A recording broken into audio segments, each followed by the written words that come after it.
We thank you for this event. We pray that even as our athletes perform, God, that they would do the best they can. And God, that you would protect them and keep them safe and cause no one to be injured. And for those who will be going off after this event to represent our country, may they do well. God, we thank you for the organizers of this event, sponsors, all the officials, and our athletes. And we put everything into your hands. In Jesus' name, amen. Thank you, Pastor Pedro, for that opening prayer. And now we're going to continue with a welcome, with the national anthem by Miss Robin Hines, national anthem of the Turks and Caicos Islands.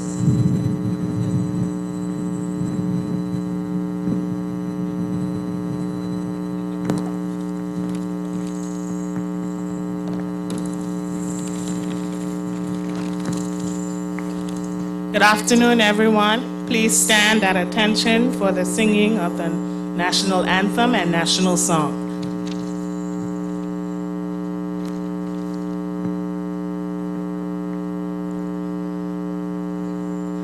God save our gracious Queen, long live our noble Queen. God save our Queen. Center victorious, happy and glorious, long to reign over us. God save our Queen. Oh, we salute this land of ours, our country we declare. This promised land with its beauties grand, though small it is our own. Turks and Caicos, Turks and Caicos, our country firm and free. Our allegiance, Turks and Caicos, we pledge and we affirm. Our people forged and blend with multiplicity of race and kind and creed and tongue, united by our goals. From the east, west, north, and south, our banks and oceans meet, surrounding sands and hills of glee, our pristine beauty see. Turks and Caicos, Turks and Caicos, our country firm and free. Our allegiance, Turks and Caicos, we pledge and we affirm. We stand with courage brave to maintain this land of ours, with islands scattered here and there. With trust in God we stand. Turks and Caicos, Turks and Caicos, our country firm and free. Our allegiance, Turks and Caicos, we pledge and we affirm. Our allegiance, Turks and Caicos, we pledge and we affirm. Okay, thank you very much for a beautiful rendition of the national anthem and country song. And now while we will continue with the program, And next up will be Mr. Alvin Parker, the Deputy Director of the Sports Commission, to welcome each and every one of you here. And good evening, ladies and gentlemen, boys and girls, athletes, and those of you out there in Radio Land and watching the games via Facebook. I'd like to welcome you all once again to the Turks and Caicos National Stadium as we watch big names do big things and fight to punch a ticket on the big team, which is this year's Carifta team, Carifta 2022 Team Turks and Caicos. Before I proceed, please join me in recognizing the presence of the Honorable Rachel Taylor, our Minister of Sports. Welcome. Sitting next to her is the Honorable Otis Morris. We'd like to say welcome to you too, sir. Followed by a former athlete. I don't know if he still runs or what did he do anymore, but he's an avid walker. The Honorable Jamal Robinson. Welcome. Immediately seated behind them is Pastor Pedro. Pastor Pedro, I think he's the chaplain for sports. Is that right? Every sporting event, Pastor Pedro is on the agenda to pray. So Pastor Pedro, you've been with us for about 20 years, and we appreciate it, and we hope that you'll be around for much more. Welcome, Pastor Pedro. Mr. Bean, I want to talk about his church team, but I'll go on. Seated next to him, this lady needs no introduction. Whenever she enters the room, she just electrifies the entire stadium. Ladies and gentlemen, boys and girls, please join me in giving a round of applause for none other than Edie Skippers, President of the Turks and Caicos Track and Field Association. That's Edie Skippers, ladies and gentlemen. Seated next to her, this gentleman stands about 6'2", out of Miami, Florida, by way of Grand Turk. Whenever he steps into the room, the entire room stands at attention. Ladies and gentlemen, boys and girls, put your hands together and let's welcome your Director of Sports, Mr. Jared Forbes. Yes. Ladies and gentlemen, again, we want to welcome you to the National Stadium. I say that again because we're standing here on a brand new or resurfaced track where big things is about to go down. Mr. Bean, as you know, they say on a newly surfaced track, you set big times. The last time we had a newly track, I think that was, what's the gentleman's name? Johan Blake. And he set a record on this track. So with this track being newly resurfaced, we hope to see some wonderful times being done by our athletes here today. So you're not here to see me this time, but in the meantime, in between time, while at the same time, sit back in your seats and get ready. Get your popcorn, get your drinks, because it's going to be an electrifying evening. So ladies and gentlemen, boys and girls, and those of you watching over there in TV land, it's about to go down. Thank you. Thank you, Mr. Parker. You know, the last time I was giving the MC to an event, I ended up doing the welcome. So that's why I didn't say welcome to anyone, because Mr. Parker probably would have had nothing else to say, and he could do it better than me anyway.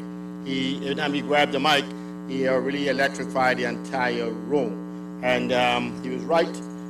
This beautiful track here this afternoon, we got to give great thanks to the Minister of Sports, Honorable Rachel Taylor and her team, for really stepping up to the plate, along with Mr. Jared Forbes and his team, and making this happen. Even the inner field is all nicely done. No more red ants, Mr. Parker. I tell you, you can sit down and relax. And the last time I said my whole pencil, everybody thought I I was just running or jumping, but it was just red ants. That's all it was. So I want to thank you guys for living up to your promise and getting this done for the athletes. So now we continue with the ceremony, and we're going to ask the president of the TC3As, Ms. Edith Skippings, to come on up and give her address here to you this afternoon.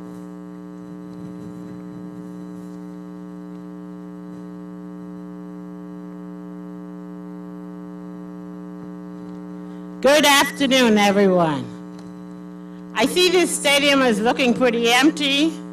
I'm hoping that more persons would come out before the day is ended to cheer on their favorite athlete here today. To the athletes, I say, we are all here today to vie for a position on our Carifta 2022 team. This day and tomorrow, put your best foot forward. Do your utmost best that you would be a member of Team TCI that will be traveling to Jamaica to represent Turks and Caicos in this year Carifta Games. For those of you that do not know, the last event of the day today will be a 100 meters event that will be ran by our Commonwealth game hopeful athletes. These are the athletes that will be vying for a position on the Commonwealth game teams that will take place this year in Birmingham. There are 3 disciplines that will be represented by Turks and Caicos at these games: athletics, swimming,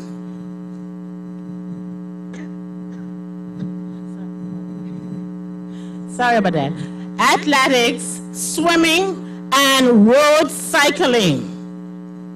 So today will be the 100 meters showdown for the Commonwealth Games hopefuls. Tomorrow, the Commonwealth Games hopefuls will also be participating in the 400 meters and also in the relays.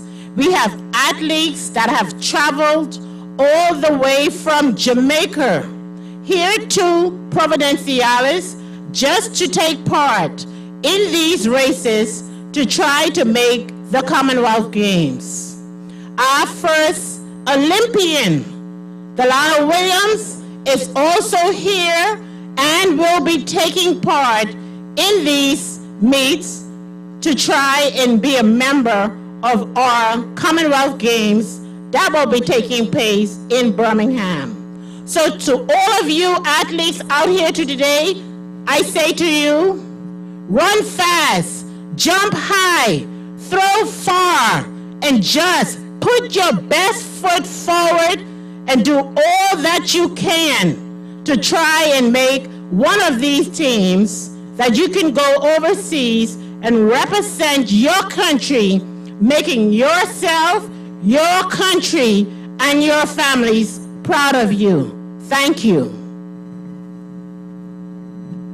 Okay, thank you, Ms. Skippings, President Skippings, for that wonderful insight to what's going to happen over there at Carifta, and also touching on the CGF Games over there in Birmingham, England. That will be July 28th through August 8th.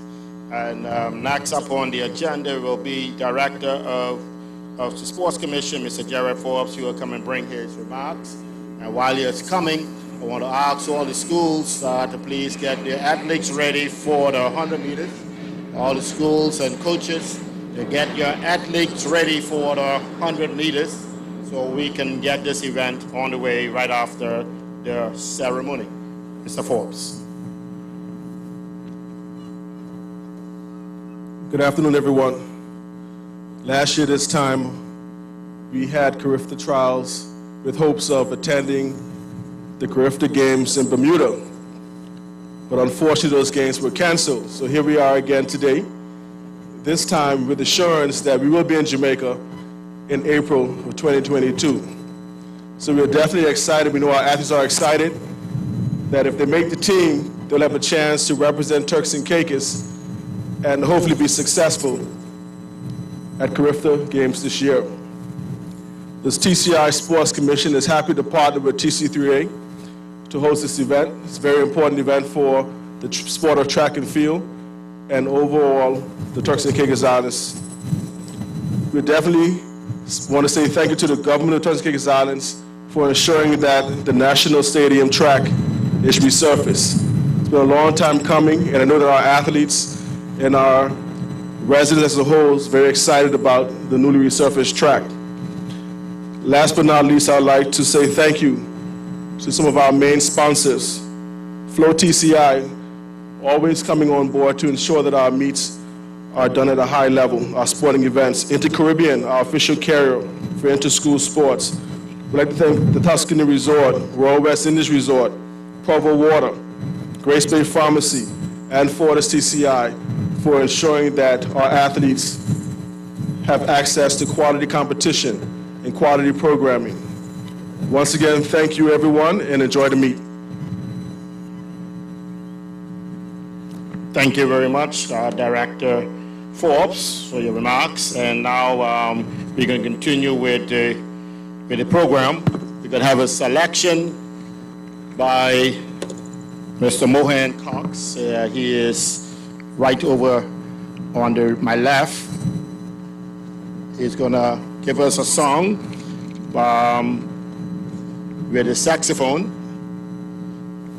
And while he's getting ready, we're going to ask the coaches of the schools to prepare their athletes for the 100 meters, that's the semifinals, so we can get moving and close this event out on time today. We will be right back here tomorrow at 8:30, and with a start with 8:30 start, and hopefully we can achieve our goal of closing at 2:30.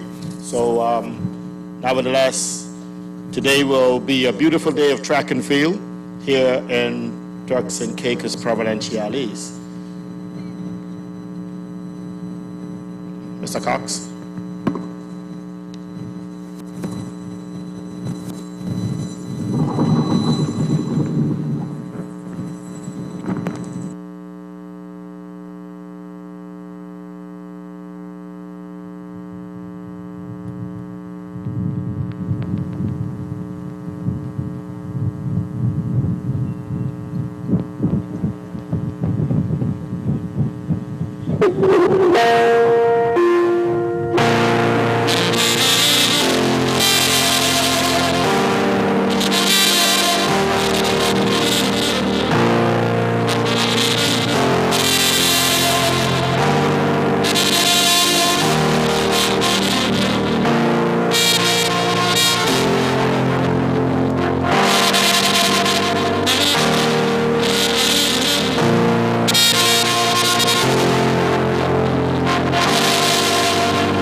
wow.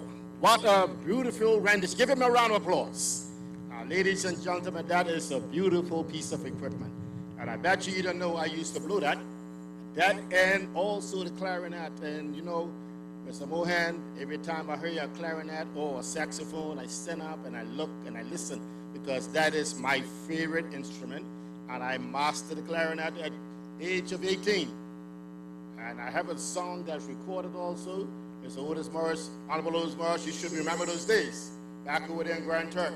And every time I hear one of those pieces of equipment, it sends chills through my spine because that's something that is within me. I love it, and I still think I got it, you know. I know that. Oh, do you think I got it?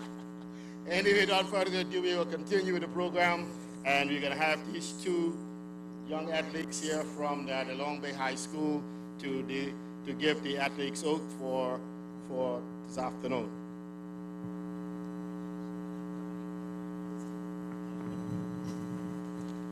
In the name of all the competitions, I promise that we shall take part in the 2022 TCI Carifta Trials competition. Respecting and abiding by the rules which govern them, in the true spirit of sportsmanship, for the glory of the sport and the honor of our teams. Thank you. Okay, thank you, Ms. Ashley and Asher, for the athlete's oath, and we will now have the official oath by Ms. Abigail Delancey.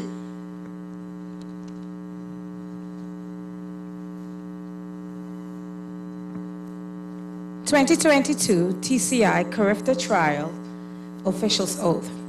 In the name of all the officials, I promise that we will officiate the 2022 TCI Carifta Trials competition, respecting and abiding by the rules which govern them, in the true spirit of sportsmanship, for the glory of the sport and the honor of all the officials.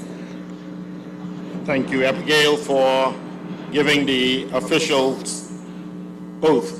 And as we continue with our meet, we're going to ask our coaches and to please get our athletes to the call room area right away.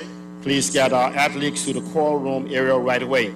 And now I'm going to ask Honorable Otis Morris to bring some remarks on behalf of his ministry, Honorable Otis Morris, and followed by Mr. Robinson. You don't think you can get away, right? You are a former athlete, and I see you walking every morning, or pretty much every other morning. So that means that you would have to say something to our athletes. Just brief remarks. Good afternoon. It's a pleasure to be here to welcome each and every one of you here this afternoon to these trials. It's surely a great pleasure for me to be here, for the sense that this is something that I used to like to be with, sports, and I am a real fan of sports. And, my house was Sherlock's. Still the best house. Still the best house in the Anyway, it's good to be here, and I would like to wish the athletes all the best. And like Ms. Edith said, go hard and go all you can do to bring it home. Thank you very much. Thank you very much. You know, we H.C. Robinson High School folks, you know, we are all about houses back in the day. And Honorable Otis Morris, you know you're wrong, right? You know, which is the #1 house throughout H.C. Robinson. And Honorable Robinson, I hope you was a Woods fan. So Honorable Robinson, can you please give some brief remarks to our athletes? Thank you, Mr. Bean. Get ready, get ready, get ready. Everyone, it's good to be here to bring brief remarks to the Carifta Trials. I am glad to be on this newly minted track that is lovely, even though I was a halfway athlete back in the day. I wasn't good at track and field, but basketball and softball was kind of my sports. But either way, I encourage all the athletes to do their best today and see if you can make and beat your personal best so you can go to Carifta and represent the Turks and Caicos to your best of ability. And if you happen to not be able to make the team today and tomorrow, continue to train, make your improvements, and I'll sure you'll get there next year. So do your best, and congratulations, because you're winners already by just being able to participate today and tomorrow. Thank you. Thank you very much, sir. Thank you for your remarks. And without further ado, ladies and gentlemen, for the lady of the hour, I'd like you to please stand and give your support to our Minister of Sports, Honorable Rachel Taylor. She is the one who definitely makes sure that this day happens, and to have this surface here without her saying yes to it, it would not happen. So, Honorable Taylor, thank you very much, and please take all the time you want. That's right, all the time I want. Good afternoon, Turks and Caicos! I didn't get a response, but I know deep down in your heart you are responding likewise. And thank you very much for that instrumental. I'll rise up and I'll do it 1,000 times. And that is the attitude that we want of our athletes. And there is no doubt that every proud athlete has dedicated a large portion of their time and energy to their passion for athletes. We know that there are 7 key skills that an athlete must have in an effort to pursue his or her dreams. And that's communication, perseverance, discipline, teamwork, leadership, and above all, resilience. Resilience is a term that each and everyone has been made to understand, because it simply means not giving up despite the challenges. And I am here today as the Minister of Education, Labor, and Customer Services, but with the responsibility for sports. I want to say a special thank you to the man under the tent, and that is Mr. Jared Forbes, the Director of Sports, as well as my Deputy Director of Sports, and you should see him here shaking, Mr. Alvin Parker, and of course to Mrs. Evie Skippins, the President of TC3As, who are responsible for making today's event possible.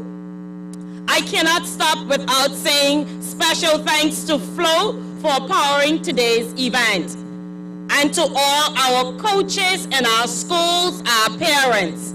Thank you very much for ensuring that our athletes are here today.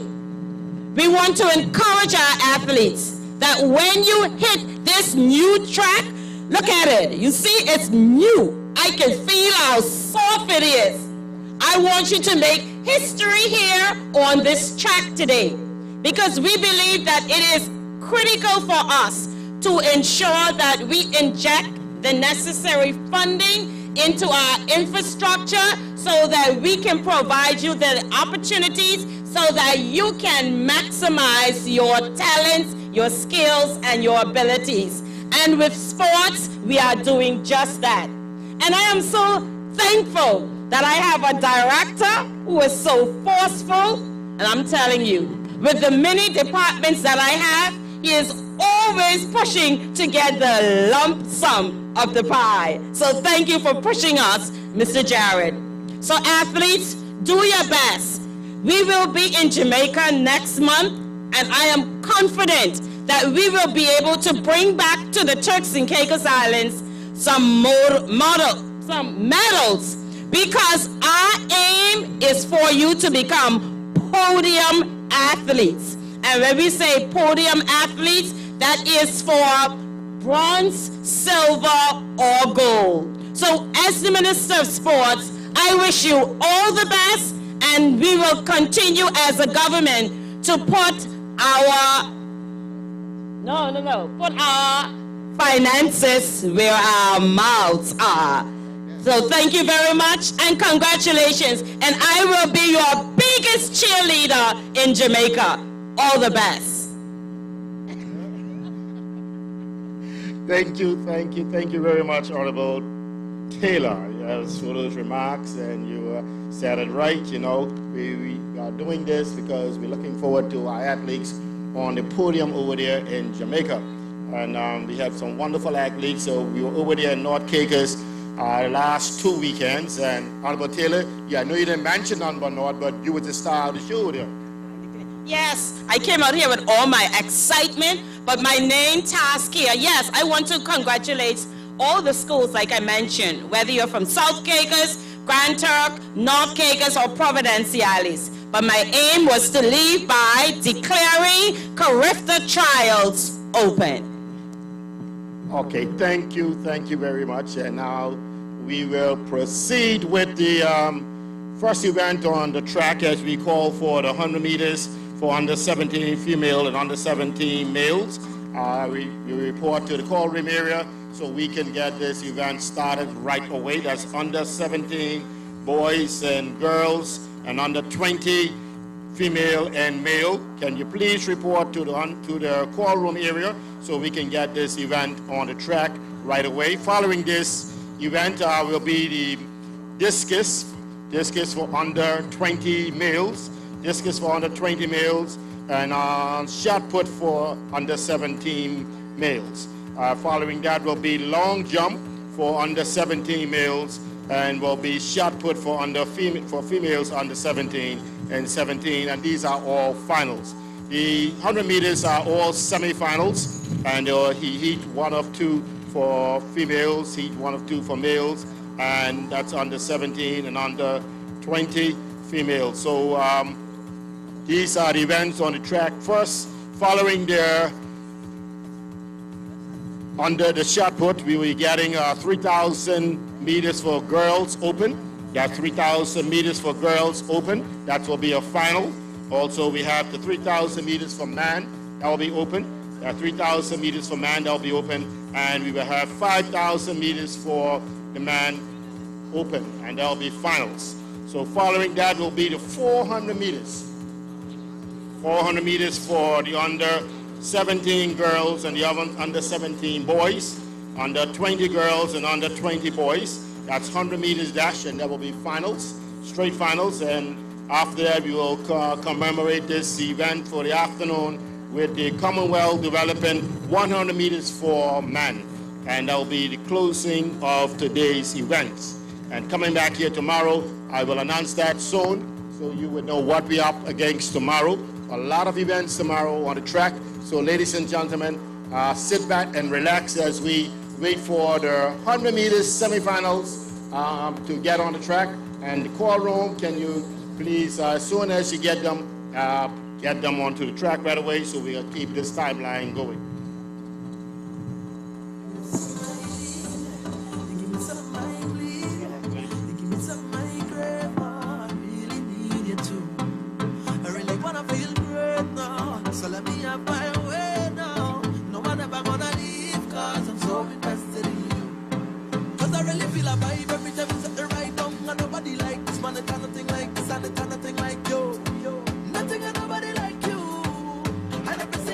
To the National Stadium here in Providenciales. This is the 2022 Carifta Trials.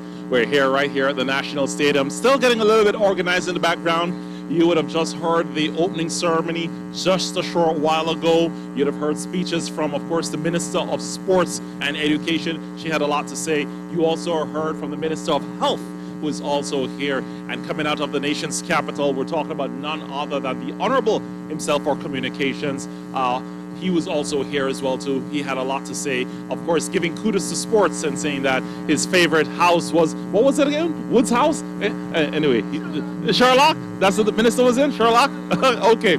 Anyway, so we're here at the National Stadium, the Sports Watch team. And joining us in just a short while from now, sitting at a table with me right now, is none other than, of course, Trevor Cook to my right, and to my further right, we have none other than Sharon Simons. They're going to be taking you through the entire 2 days of this national broadcast that you're hearing out of Turks and Caicos Islands. We have a lot of athletes. There's a lot that is going to be happening. God forbid is already on the track. You're going to be hearing from him as he called the races. You'll hear the commentary here on the background from some of our experts. And from time to time, you'll also get a chance to hear from some of the experts who will be talking to us about the respective different disciplines as they take part in the variety of disciplines over this next 2 days.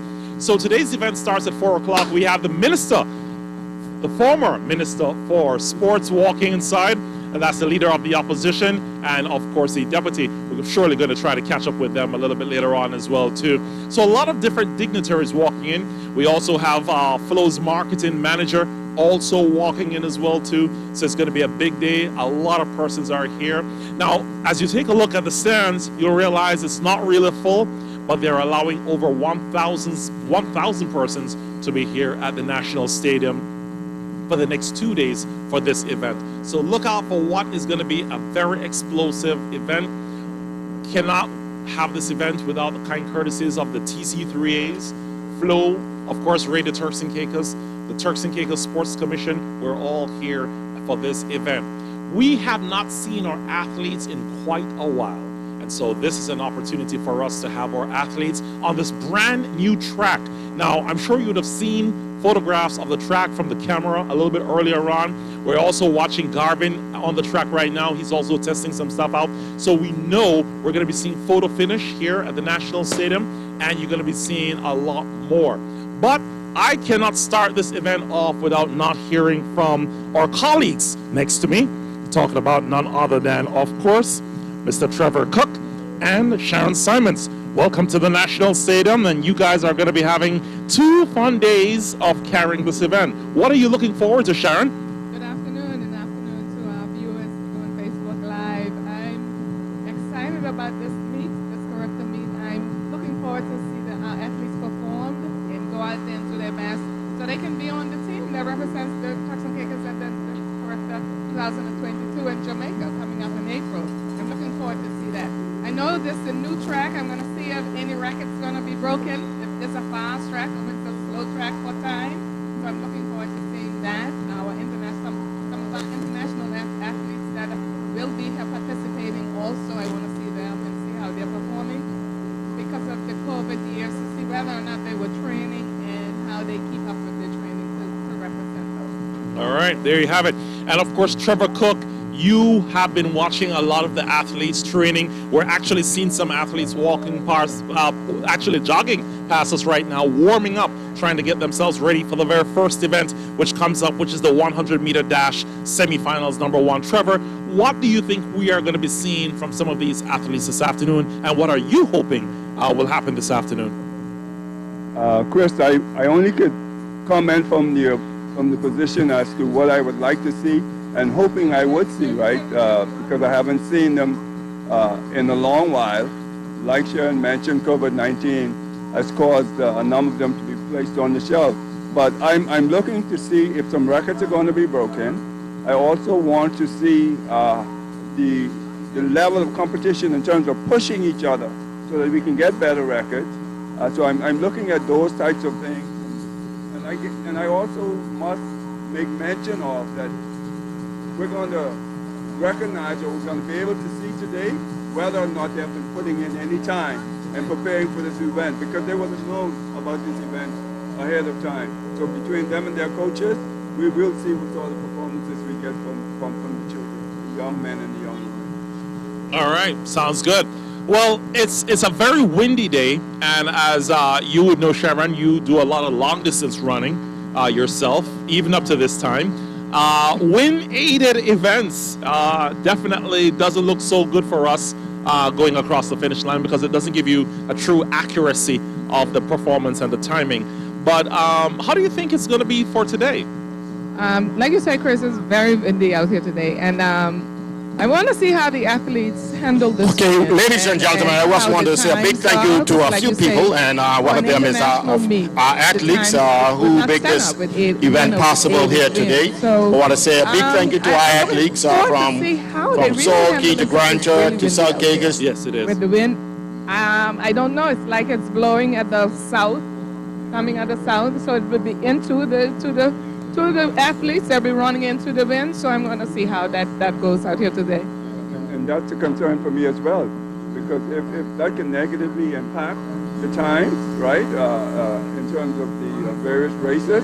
And so I'm hoping that that is not a factor, because we need to obtain the best times we possibly can obtain in order to put them in a position not only to be competitive if they go to, when they go to the event in April, but just trying to achieve the time that they need to achieve to be able to qualify for the event.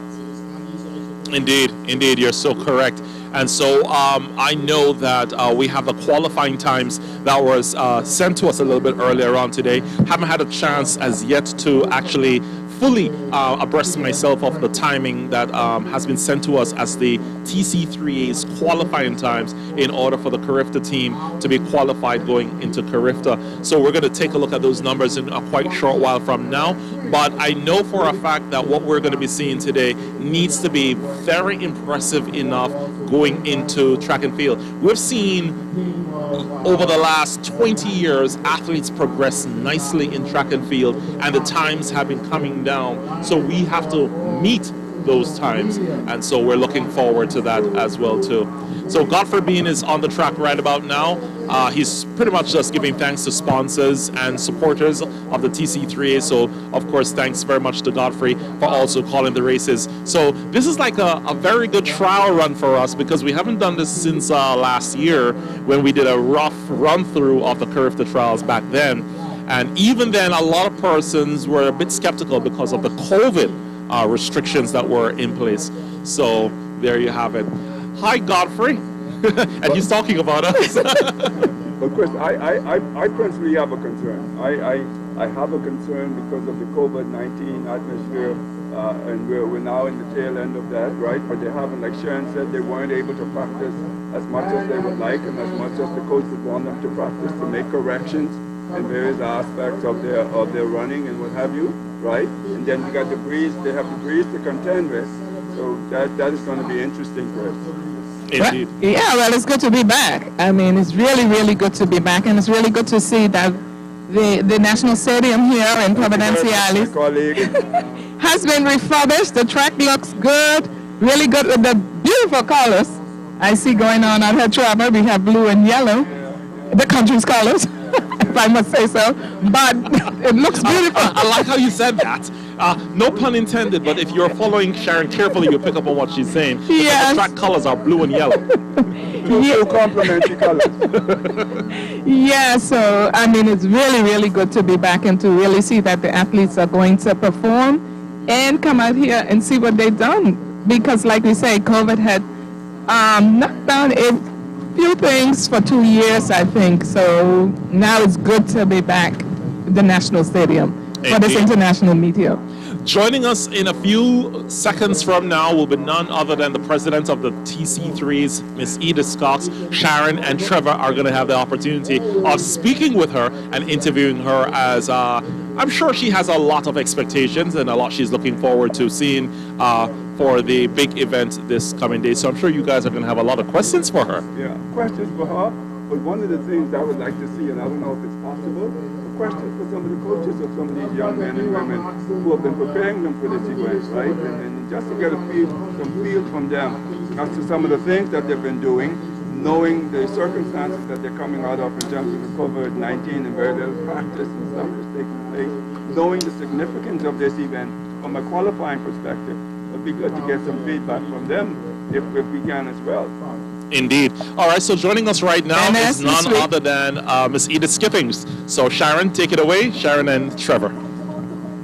Welcome, Ms. Skippings. Welcome to the broadcast. Oh, thank you, thank you. Good to see you out here. How is it going? Well, I'm just so excited that we're able to have the Carifta Trials again this year. Everyone knows last year we had the Carifta Trials, and then it came around straight down to the wire that Carifta was canceled again. That's 2 years in a row that, the last 2 years Carifta has been canceled. So we're having the trials and still just hoping that the COVID stays under control the way it is. The Jamaica Committee has already announced that there will be spectators. The government have already given them approval for 70% capacity, and it might even go up before the actual Carifta, according to how COVID behaves there. It might even end up going up higher than the 70% capacity of the stadium.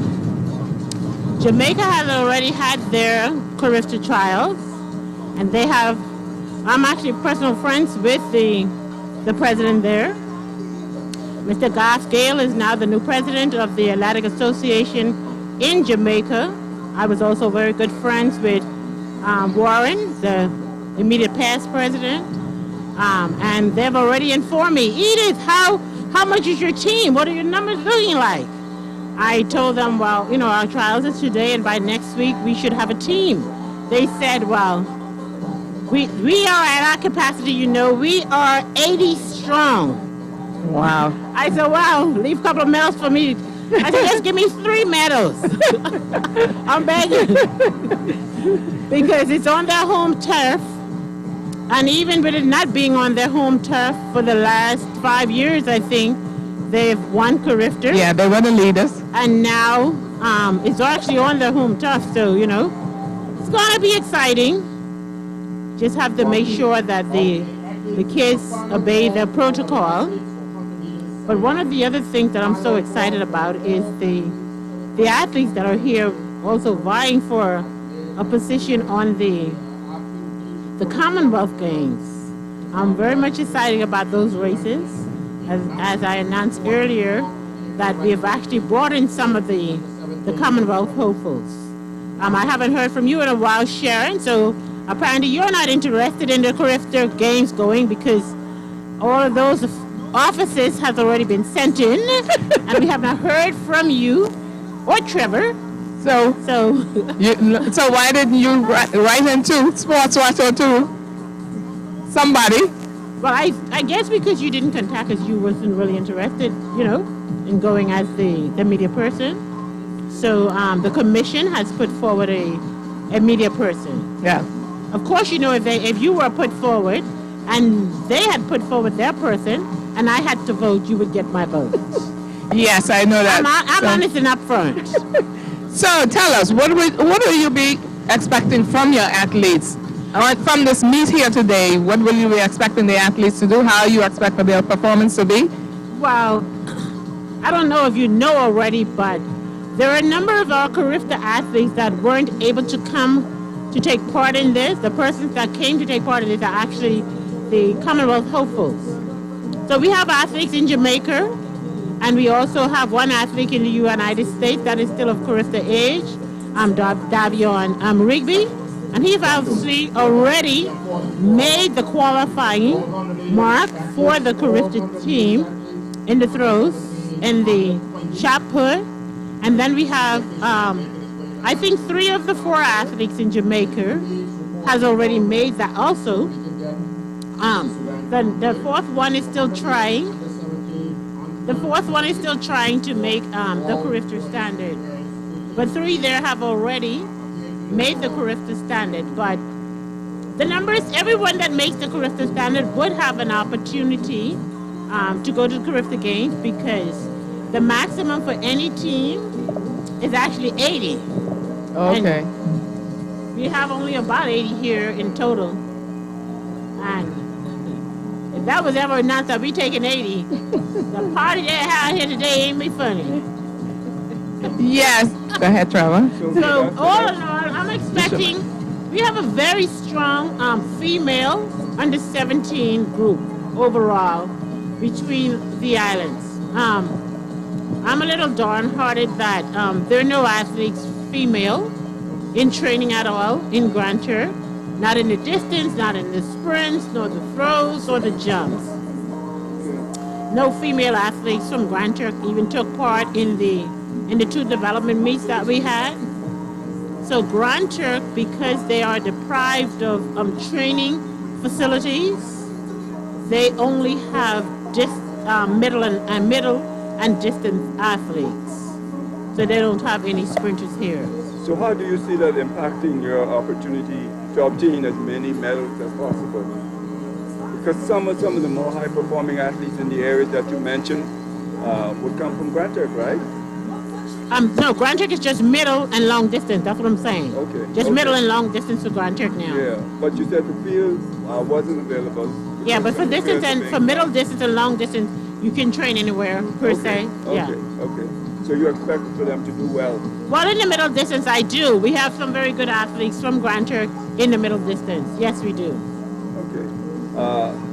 In terms of numbers, you said that the team is going to be 80 strong? No, I said Jamaica team. Oh, Jamaica team is 80 strong. So we're looking, what kind of numbers are we looking for based on what you've been seeing? And well, realistically, I think our Carifta team will be between 16 and 20. No, it can be more, it can even be less than that. Because personally, I like to give some people that are really committed and is trying so hard an opportunity. If they don't make it, and there is an individual, an opportunity to go and compete so they can see experience the games, so they know when they get back how hard they would need to be. But quite a few of my members, they don't share that same mentality as I do. They are more with it that you must make this standard to go. Where I am of it, you make the standard to go, but if there is one or two that are really committed to training every day, they're doing their very best. I am of the opinion that you make a decision to take one or two of those also to show them and have them experience that opportunity. I agree with you. Because the numbers, the numbers don't have to be huge, but like you said, those persons who are committed and have demonstrated in terms of their training and so forth that they're highly committed to the sport, whatever they're going to be competing in, they should have the opportunity to go, even if they don't meet the standard that you set, because it's motivating for them to come back and do better next year or begin to do what they need to do in order to best someone else who they will be competing against at home. I can even elaborate on that a minute, because Emmanuel Arjuna, when we went to Carifta, Sharon was there, and 2019 in the Cayman Islands, he did not make the team. He had just moved to go to school in Jamaica. He had just started his training program there. He did not make the standard. But his coach in Jamaica spoke to me, and he said, Ms. Skippins, Emmanuel Hart is all set on going to the Carifta Games. Say, his training season has just begun, and I can tell you that he may not do well at the Carifta Games, but I think this can inspire him, because with his build and me assessing him, he will be one of your great athletes. And I spoke to Emmanuel, I spoke to Mr. Ford, I spoke to Alberto, and some of them were still against it. So I took the lead and I decided I will give him a chance. And right now, today, you can go online and Google his name. Emmanuel can compete with any of our senior athletes here. And he's not here because he has a meet. He now goes to school in the United States. He's even gotten a scholarship there based on athletics. And he is one of the Commonwealth hopefuls. And I'm quite sure that he is on par, high up on making the Commonwealth Games, along with any of our senior athletes here. He is also will be in that top tier of one of the Commonwealth hopefuls. So if I had not given him that opportunity when he did not qualify for the games that year, there's been no Commonwealth, there's been no Carifta Games since. That in itself, since he really, really wanted it, and his coach was also from Jamaica, was endorsing it to give him a chance. If I had totally refused, I think his future and him wanting to be a track and field athlete would have been damaged. You understand? And most of all, not saying he would make it the next year, because there has not been Carifta since then for 2 years. So that's what I'm saying. Sometimes we have to, think of giving the underdog a chance. Maybe not all of them, but one or two. And what I like most about the story that you have just presented to Chairman and I and our listening audience is he had a very high endorsement. His coach, right? And so it's going. That's how it's going to be. And so if not for any other reason, because of that endorsement, I feel that he should be given the opportunity to compete, right? And so once the coaches, whoever is coaching you, whoever's working with you, or if there's somebody within the TC3As who are capable of assessing the individual and say, hey, this guy has something, or she has something, I think the decision should be made to expose them to the competition. For the Commonwealth Games, I think I don't want to speak the whole problem as it relates to the Commonwealth Games. Reason being, I'm only the Assistant Secretary for the Commonwealth Games. My president is here. He's actually the main announcer here. So we're going to have a press conference, but we'll have 3 disciplines there. Swimming, road cycling is different from dune cycling. So we have been invited to take part in the road cycling, and with the majority of the athletes being in track and field. A lot of people may not understand, with those games, they send you a quota. You don't say, I'm taking this athlete or that athlete or from this discipline or basketball. We tried to get in basketball, I can tell you. But because basketball has not been entering into championships where they can get a rating, you understand? That 2 extra spots became available for the 3x3 basketball. And Rosalie and I decided to take advantage of that opportunity where we saw that opening. So we applied to them for Turks and Caicos to enter for the 3x3 basketball.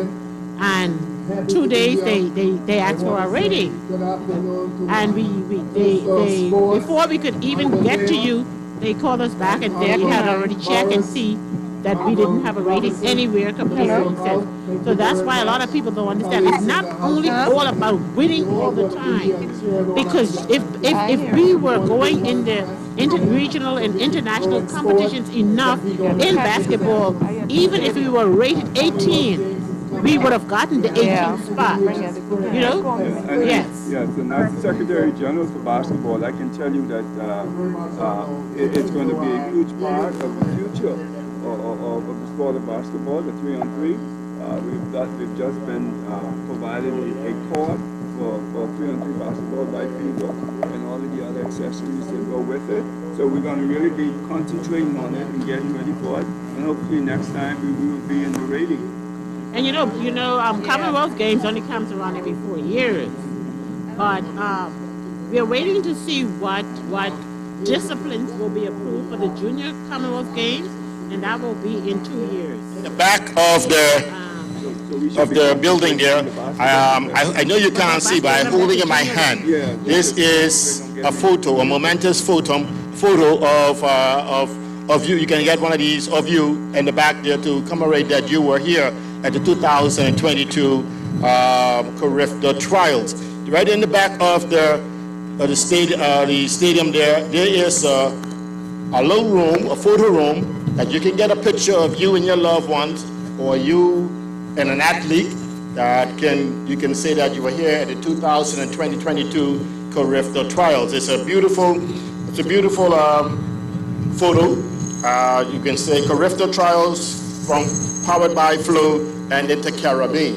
So just go in the back there and get yourself a photo at any time, today or tomorrow, and you can save it as some mementos for this occasion.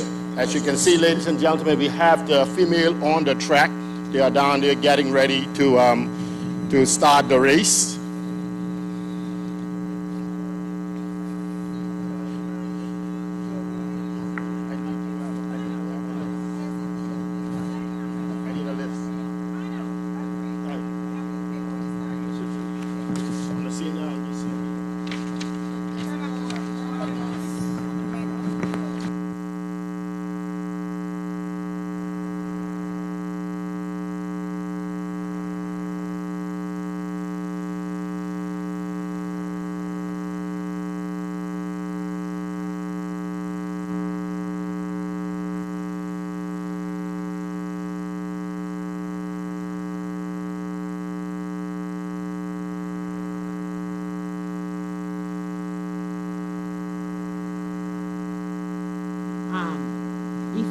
Tanye. He is down to compete in the 1, the 4, and also in the long jump. But I received an email that because he's also working with the event, that he will not be taking part in the event. Not today. He won't be taking part today. I don't know about the relay tomorrow. But that has disappointed me so deeply. The reason being is that I have spoken to them before about him having time off to compete in the event. And my thing is, I have written letters to the commission to give him time off for work with pay, to go overseas to compete in the meet. Even up to last week he went. So if you can give him time off to go away to compete in a meet, to better his performance, why can't he have 2 days or not work for these meets to be able to compete in these meets here, that all of our local people can see him competing here on their own soil, where they even don't get to see him compete overseas when he travels, unless it's a big elaborate meet. So I am very disappointed in that. Mr. Angelo Garland, he is also supposed to be competing this weekend. And I've been informed by Mr. Ford that he has a little injury. So I'm not sure if he will be over that to compete. So I am disappointed in that also, because the Commonwealth Games team will be chosen based on what you do here between today and tomorrow, and any other meets that I might be able to incorporate to use as a measuring stick. You can be any other country, if they have a trials, you can be the best athlete, and everyone can check Jamaica. And they have a trials and you don't compete, you will not be chosen unless there is a special circumstances where they send you to another meet to get a grading point. You understand? Yeah. So I was very disappointed that he finally could not get time off if he feel like this was too much for him to be working the meet and then having to compete. I felt that they should have have him not work the meet and leave him with enough strength to actually compete. I've heard of him for years. I know him and his family, but I've never actually gotten to see him compete in person. And I was looking forward to it. Yeah, I've never seen him compete either. And like you say, I don't know if it's unfair. I should use that word to say that. I know it's unfair to TC3A. Yes, I think so. To not allow him to compete. I mean, I think they should have considered it. I don't know the circumstances why they haven't done so. But like you say, it cheated the TC3As and the public at large. Exactly, and him. From participating in this event, which is cheating our people. Yes, which is a national event. Yes, an opportunity to see what it's all about and to see him compete here live in the Turks and Caicos in preparation for the Commonwealth Games. And you know, I'm thinking that whenever you have a situation such as this one, that the employer is obligated to an extent to give the person the relevant time off to compete, because it's a national. It's a national thing. You understand? So it's surprising for me, and I was looking forward to it. Disappointing to me. Yeah, but we're just about getting ready to start the event. I think our first event is going to be the under 17. This look like. 6 we have Delisha Dean, and that's the heat 1 of 2 for the first 100 meters semifinals, and they're on the track at the time.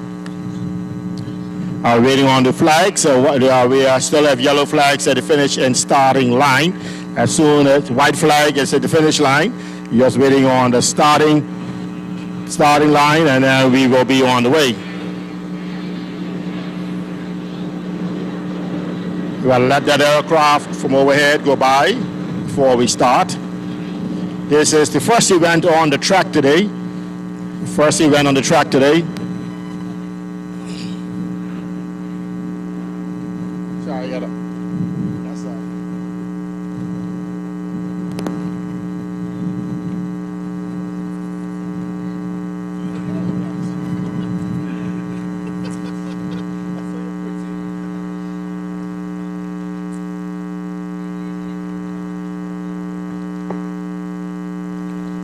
Yes, we're still waiting on the starting blocks. As soon as they're ready, this event will get started.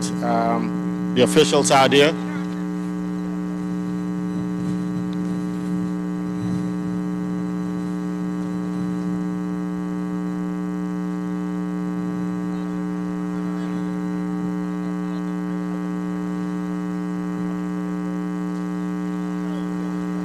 The white flag at the finish line. We're just waiting on the starting blocks, and the white flag is now at the starting blocks.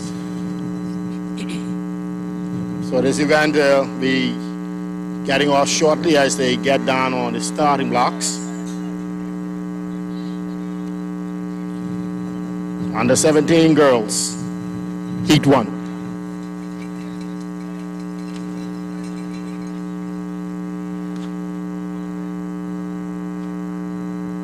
Yes, there was a test.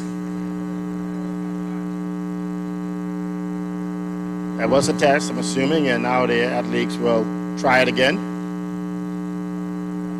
They are down on the track.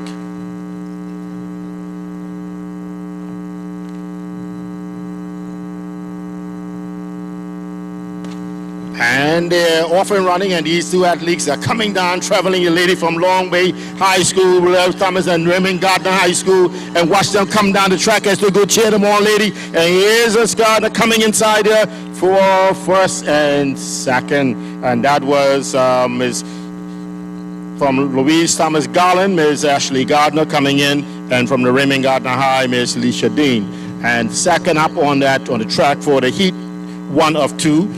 Heat number 2, we have in lane number 2, we got from Precious Treasures, we have Sawana Rigby, and from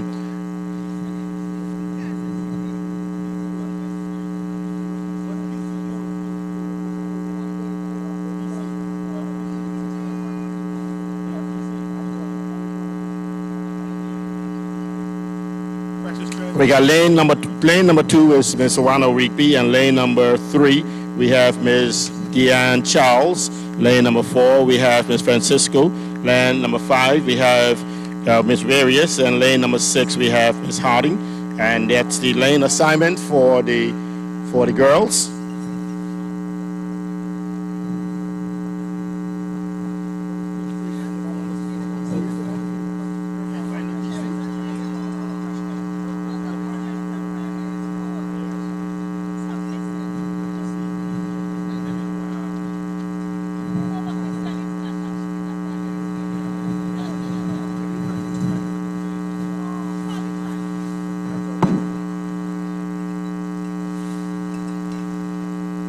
As heat number 2 on the track for the under 17 girls.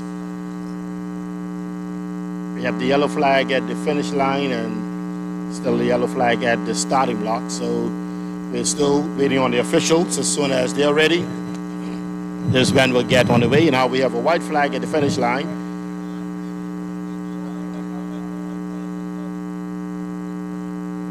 White flag at the finish line, a white flag at the starting blocks. So this event will be heat 2 of the under 17 girls. And you have 4 of them on the track.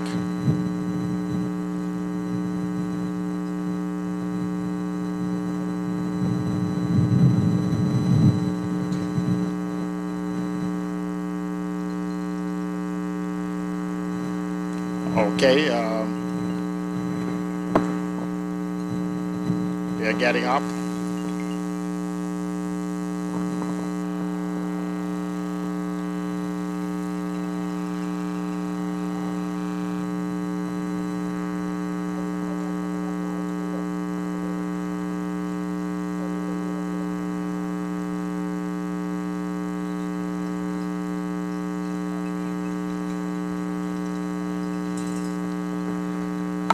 Okay, we're still waiting on the starting blocks. As soon as they get ready, this heat 2 of the 100 meters under 17 girls will get started. Now we have a white flag at their starting blocks. The athletes are getting down.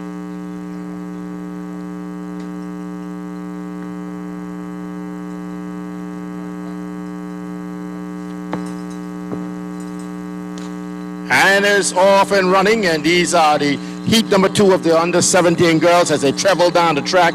Watch these young ladies as they come down there, Long Bay High School, and watch that young girl from coming inside there, and they are inside. That's the Warriors.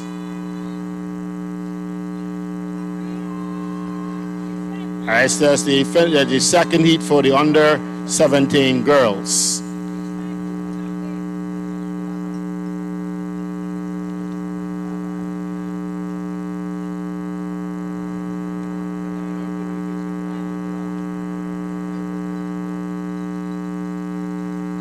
Okay, and now we're going to get right into the under 17 boys.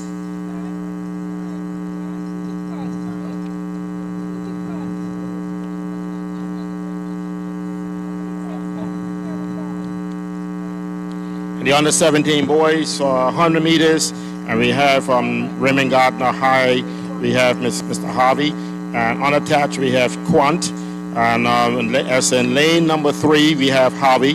Lane number 3 is Harvey. Lane number 4 is unattached Quant.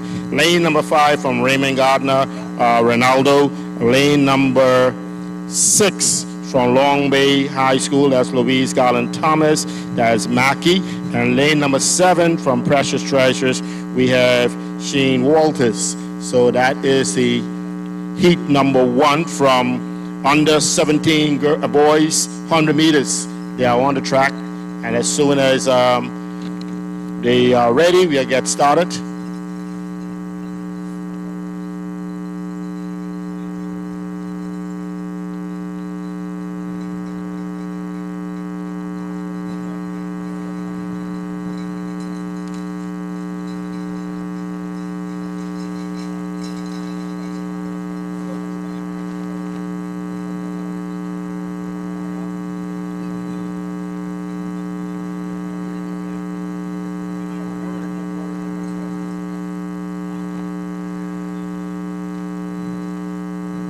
Okay, we have the white flag at the finish line. We're just waiting on the starting blocks. We all the officials, and then we'll have this first of 2 under 17 boys 100 meters, and we have almost a full cart on the track today. And you have these young fellas. They are going to be traveling down this track.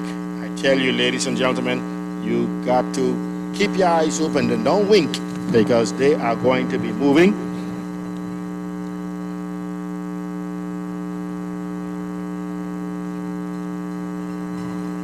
Officials are still waiting on to get started down there. They are now ready at the finish line, at the starting blocks, and they are ready at the finish line. Okay. Get down on the track.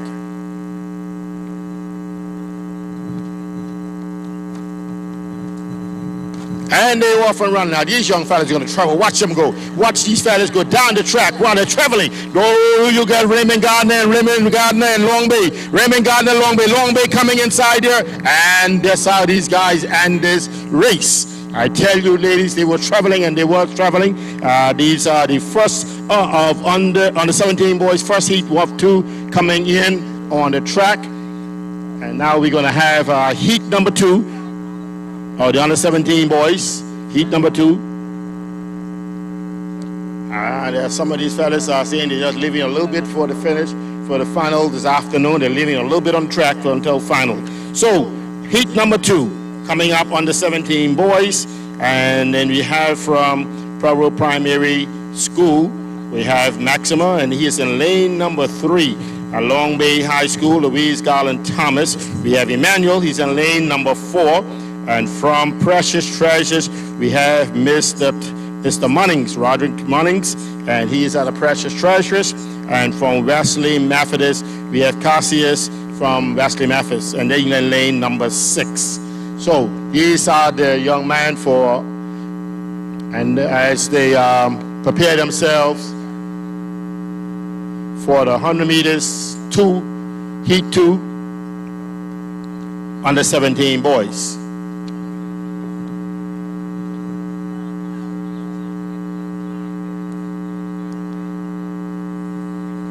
Okay, we are ready at the finish line.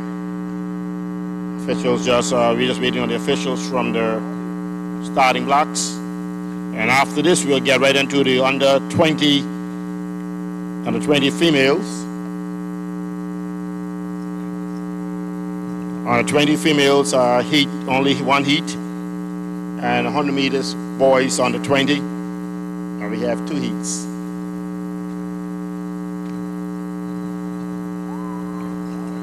As you can see, we are now waiting on the athletes. And yes, if I look up on the stadium again, I'm now seeing the stadium begin to fill up. Yes, ladies and gentlemen, you are here to support your athletes. And as they travel down that track, just cheer them on, give them that kind of encouragement to continue to fight. Because, you know, only the best is going to go to Carifta. And so they would like to, any one of them would like to be there. And that group of persons, athletes going over to Jamaica to represent us and also to be on the podium. White flag at the finish line, ready to go.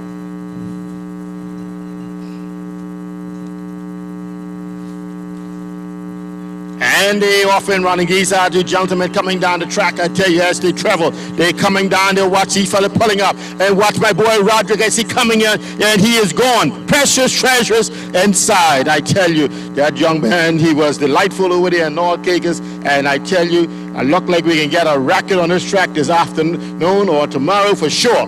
They are traveling. They are traveling. That is the young fellas there for under 20.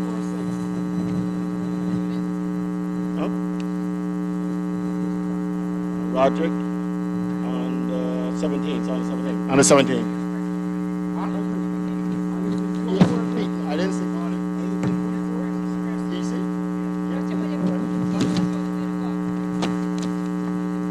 And that was the under 17 boys. They just finished their race. That's heat 2. Under 17 boys. And now we're going to get with a female. That's a male on the track.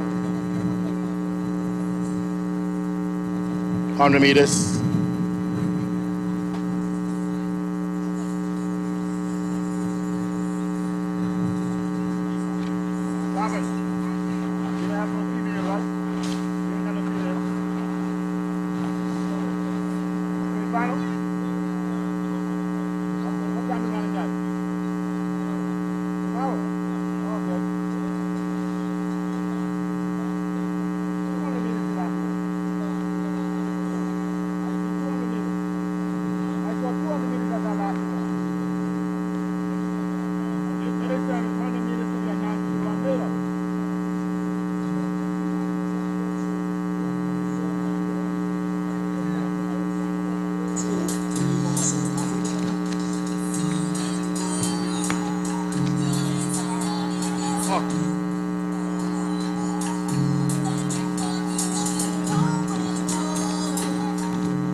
Okay, ladies and gentlemen, as we are still waiting on the officials for this,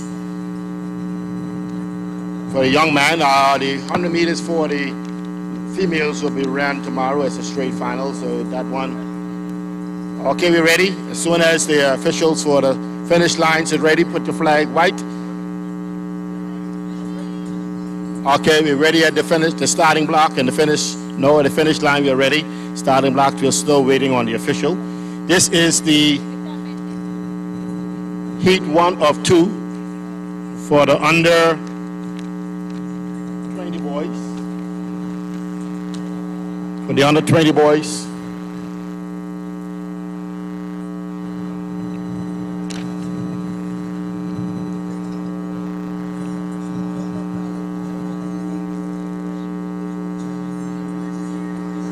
Lane 2 we have Marvelil. Lane number 3 we have L-Lock. Lane number 4 we have McIntosh. Sorry, that's girls. That is girls. So for males, we have lane number 3 Randy. Lane number 4 Charles Gray. Lane number 5 Benjamin. Lane 6 Charles Mackey. And lane 7 Durham.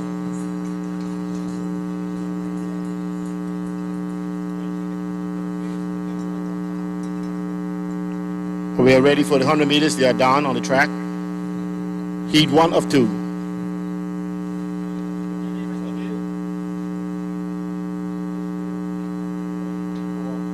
Let's,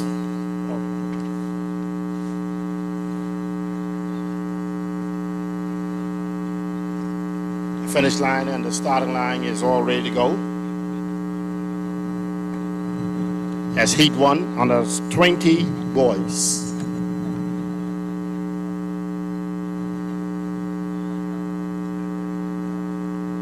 They're now down on the track.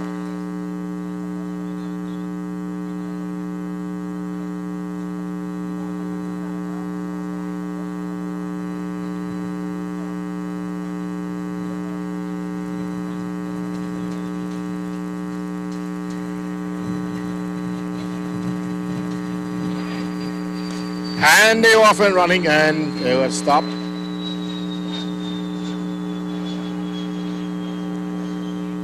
I don't know if because the aircraft is overhead or not, but we have to do it again.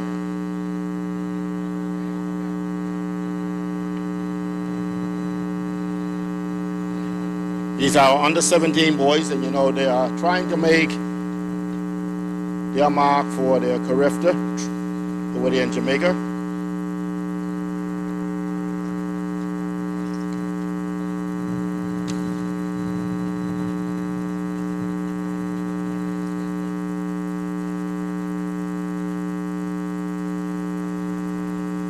And they're off and running as they see them travel down the track. Watch these young fellas taking off as they're going coming from behind, pulling up. Watch these young boys coming inside here, and they are pulling, and they are going, and finishing just like that.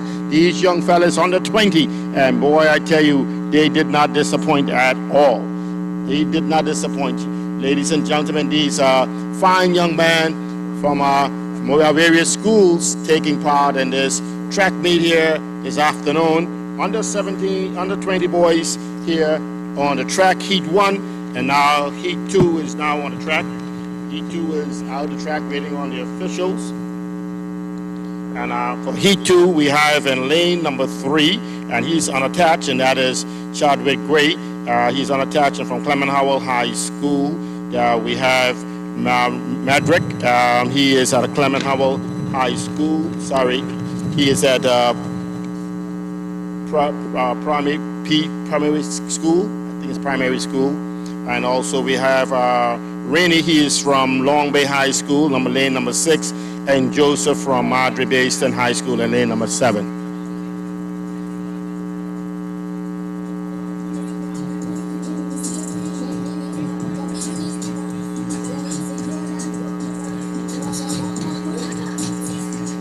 We're going to ask all the persons for the field events. These are field events that are coming up right after the 100 meters. Field events. We're asking the coaches to please have the athletes to the call room area, and this is males under 20 discus. We have white flags at the finish line, but yellow flag at the starting blocks. White flag at the finish line, and also white flag at the starting blocks. We're ready to go. Heat number 2, under 20 boys.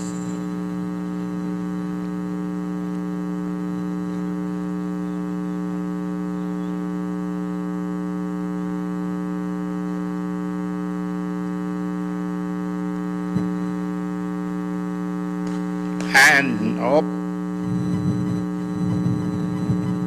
Okay, we have to do that one again. And next time that happens, that athlete will be gone. And as I was saying, we have some field events to come up. Male under 20 discus, male under 17 shot put, male under 17 and 20 long jump, female under 17 and 20 shot put. That is to come. We're going to ask those athletes to please get themselves ready. As you can see, the officials are in place on the right side of the as I stand here, be on my left side of the field over here. We do have the shot put ready to go, and also the officials for the discus.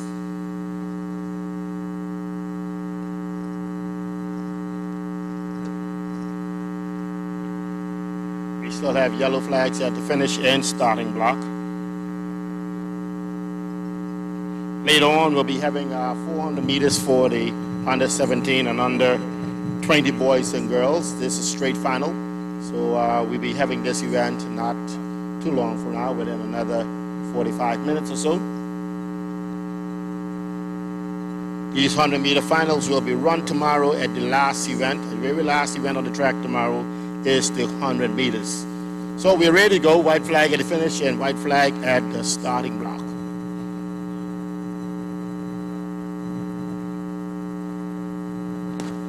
And they off and running. These are the under 20 boys, and as they travel down the track, I tell you, heat number 2, watch these young fellas go, and that young man from Clement Howell, he just powering his way through as they come through the finish line. Oh, ladies and gentlemen, I tell you, these young fellas, they are really performing, because they all want to go to Jamaica. You know, I remember those days when I used to run, and same thing here, you know, you had to make that, you got to make that team. And the only way to make that team is to get out there and perform.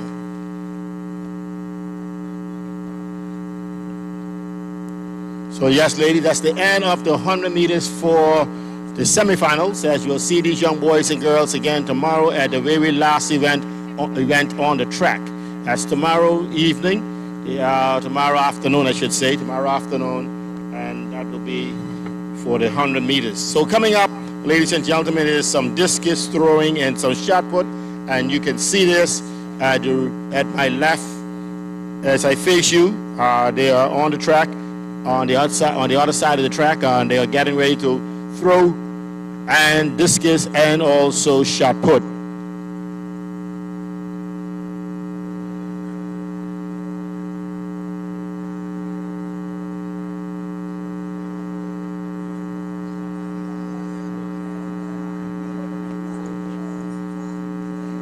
Okay, coaches, can you please get your athletes to the call room area for the 3,000 meters for the under 17 girls and under 17 boys? Can you please get your athletes there for the 3,000 meters under 17 girls and under 17 boys? And also, we are also calling for the under 20 male for 5,000 meters. Under 20 males for the 5,000 meters. Can you please get your athletes to the call room area so we can get this event on track as well? And so, ladies and gentlemen, I will say that we're off to a very good start here this afternoon. A very, very, very good start. We have in-house the Sports Watch team. They are there interviewing the various persons at this moment. They have Honorable Rachel Taylor, and she's giving her interview to the various fans across the Trucks and Cakers and the world, because we are aired live over Flow TV, also Instagram, and also all the other social networks out there. Sports Watch is the #1 sports show in the Trucks and Cakers Islands, and we bring it to you play-by-play every Wednesday at 7 o'clock. Turn your radios on to 89.1 or 2, and you will hear the Sports Watch team as they give the analysis of sports and the Trucks and Cakers Islands and also around the world. So, ladies and gentlemen, just bear with me a few minutes while the music play, and we will get back to you on the track.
Afternoon,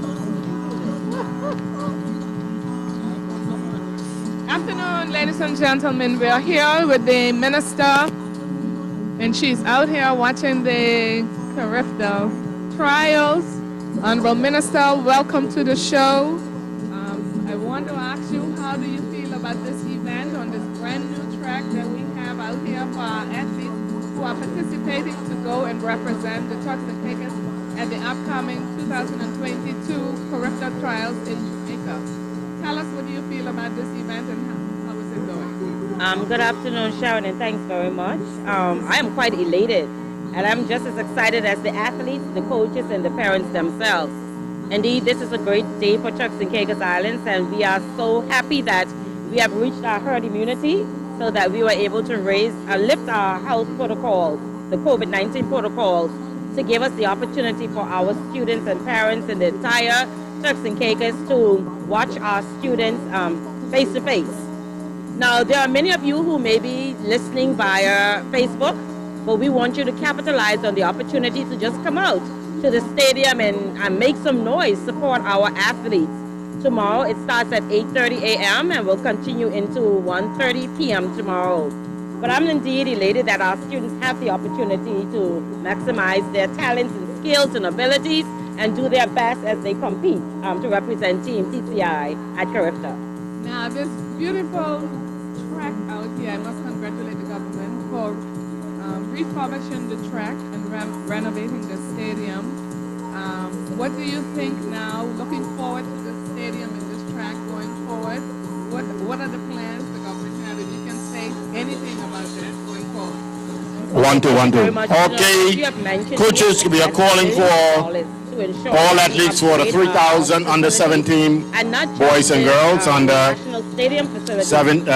5,000 for all boys and girls under 20 for the 5,000 meters. 3,000 meters for boys and girls under 17, and also the 5,000 meters.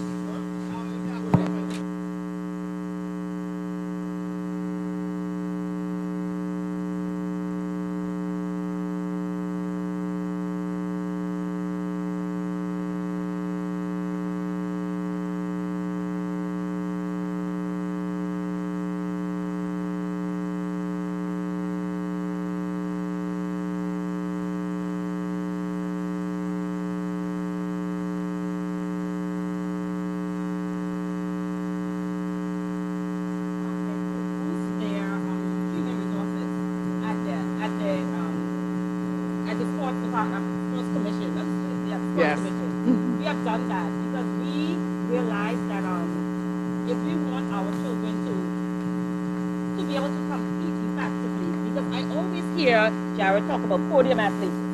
So if it's a part of our mandate to ensure that our children are podium athletes, we have to spend the money. We have to spend the money with the field facilities. We have to spend the money to ensure that we have the necessary persons in to train our students. And that is what we have been doing. But you know what I like about what has happened? If you look at the resources that we have recently been able to bring on board, it includes a lot of our former athletes. So they are so appreciative of the opportunities. And you know, they have a greater respect for this sport. And I think the children looking at them think too that, you know what, this is great. Yeah. Because we are able now to, you know, harness our skills in whatever sport it is. And you know what? I had the opportunity to meet the swimmers. Yes. And Sharon, I asked them, what is it that you want? And the first response was, Minister, we want an Olympic pool. Yes. So Sharon, you know what I did, right? I know. I ran to the premier and I said, Premier, the swimmers say they want an Olympic pool. And he said, well, that's what they will get. So definitely that's in the pipeline as well. Well, Madam President of TCUAS, Mr. Skimmons, we have here with us also. You heard what the minister say, there's work for you now because she threw it out there that we're looking forward to get Carifta to come here. Yeah, so, we're ready. Yes, so you will have plenty work to do. Yeah, I'm ready for this walk. And all, you ready for this walk? We come for this walk. Yes. I come for this walk. Yes, so Carifta, bring it on, be ready. So talk about the swimmers, because the swimmers too. The swimmers, two swimmers is one of the disciplines that will be going to the Commonwealth Games. Mm-hmm. Everyone know the Cheryl guy who won the medal last time at the Carifta Games. He's vying for one of the positions on the Commonwealth Games for the swim competition. And one of the things here with swimming is their biggest problem is the amount of money that they have to pay for pool time. Yeah. So I'm hoping that that pool comes to reality, because that will also be able to help the younger swimmers in the youth programs, because there's no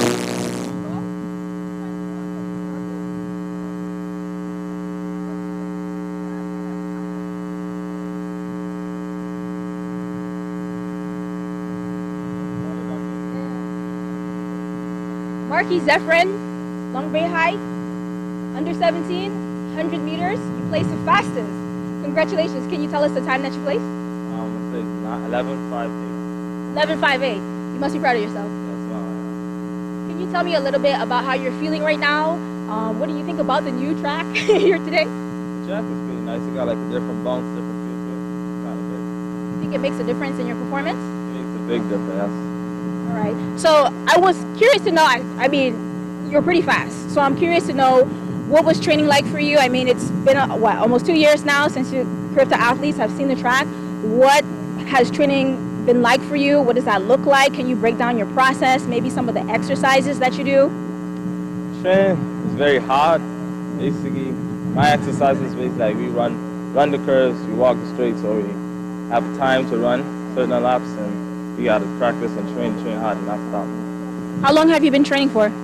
I've trained like a couple of months, since last year in September until this week. From September until this week, just to run 11 seconds. That's amazing. Do you do any weightlifting? No, we do more of like physical, like with our hips and muscle training instead of weights. Who's your coach? Mr. Pusey and Coach Ali. Anyone you want to shout out right now? My whole school. All along it. Do you think you're ready for Carifta? I believe I can do a little bit more training, but that's how I'm ready. And you believe you have the right support and the right team behind you, like your school, obviously your schoolmates. Yes, I got the good people, the supporters, everybody. Thank you.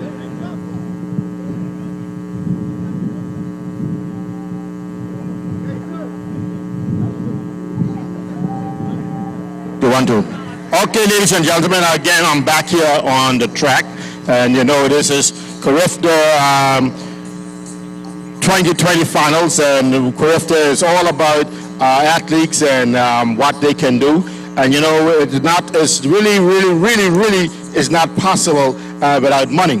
So we have here this afternoon in our presence, Honorable Jay Saunders. He is the man with the money, with the purse. And as you can see, he had to create this in order for us to have this beautiful track. So, Honorable Saunders, can you please come out here for a brief minute and say hello to Turks and Caicos Islanders and let them know what is your thoughts on our athletes and this newly refurbished track that you spend money on? Thank you for Turks and Caicos. For a minute there, I thought he was calling me out because he wanted a politician who was also an athlete to come out on the track. But he wanted me to talk about this new track that we put here. Thanks must be going out to our Minister of Education and Sports. That's Honorable Rachel Taylor. She's been pushing very hard for us to support our athletes. One of the things we want is that we want our athletes to be podium athletes. And so this starts from here. We have to give our athletes the best in order to get them to a position where they're getting on the podium, and not just the podium in the Turks and Caicos, but the podium internationally. When I was Minister of Sports for a very short time, one of the things we had committed to is that we wanted to see our athletes every year going to college, internationally college, and at least once every 4 years going either pro or going into a major event. And that's the type of goal that we're setting for ourselves. So as a government, we are fully committed to seeing our athletes not only perform well in the Turks and Caicos, but being at a world-class level internationally and making us as a country proud. As Minister of Finance, I'm committed to that, But as again, I wanted to say that our whole government is committed to seeing our athletes being world-class athletes. So thanks God to all of you for coming out here and supporting this. And I want to give some big ups to our Minister of Sports, that's Honorable Rachel Taylor, for all of her support and pushing for our athletes and our youth in the Turks and Caicos. So thank you very much. And I was hoping that I could come out here in my sweatsuit and show the audience a little something about track and field. But thank you. You don't have to worry. You don't have to worry. I'm making this possible. You know, Honorable Josephine Honorable Josephine Connolly, and also a minister of Works. That's Honorable Kira Miss. They did a nice 60 meters up this track a few years ago. So, Honorable Rachel Taylor, can you put something together with you and Honorable Josephine Connolly and all the I want to put you and Honorable Alvin Asmith and Honorable Otis Morris and Honorable Jamal on the track. I want this happen tomorrow. We should have a race of all the MPs. When you say Honorable Taylor, all the MPs on the track. All the MPs. Sharon, you can't talk on because you on live Facebook. We on Facebook and on the track. We got privilege of all the. So what do you think about that? I think I would put money behind getting all the MPs for charity to come out here one lap around the track. I read that. Can we do that tomorrow? I think we can. Yeah. Can I leave that with you and Honorable Taylor to put together tomorrow? For all of the MPs to do one lap around the track, including the speaker for charity. Now listen to me. Honorable Josephine Connolly told me, and Honorable Taylor can back me up, that they were in training.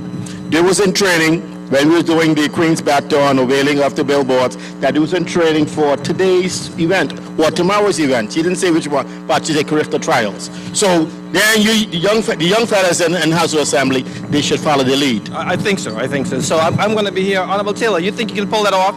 All of the MPs in the House tomorrow on the track, one lap around. I don't think I can do more than one lap.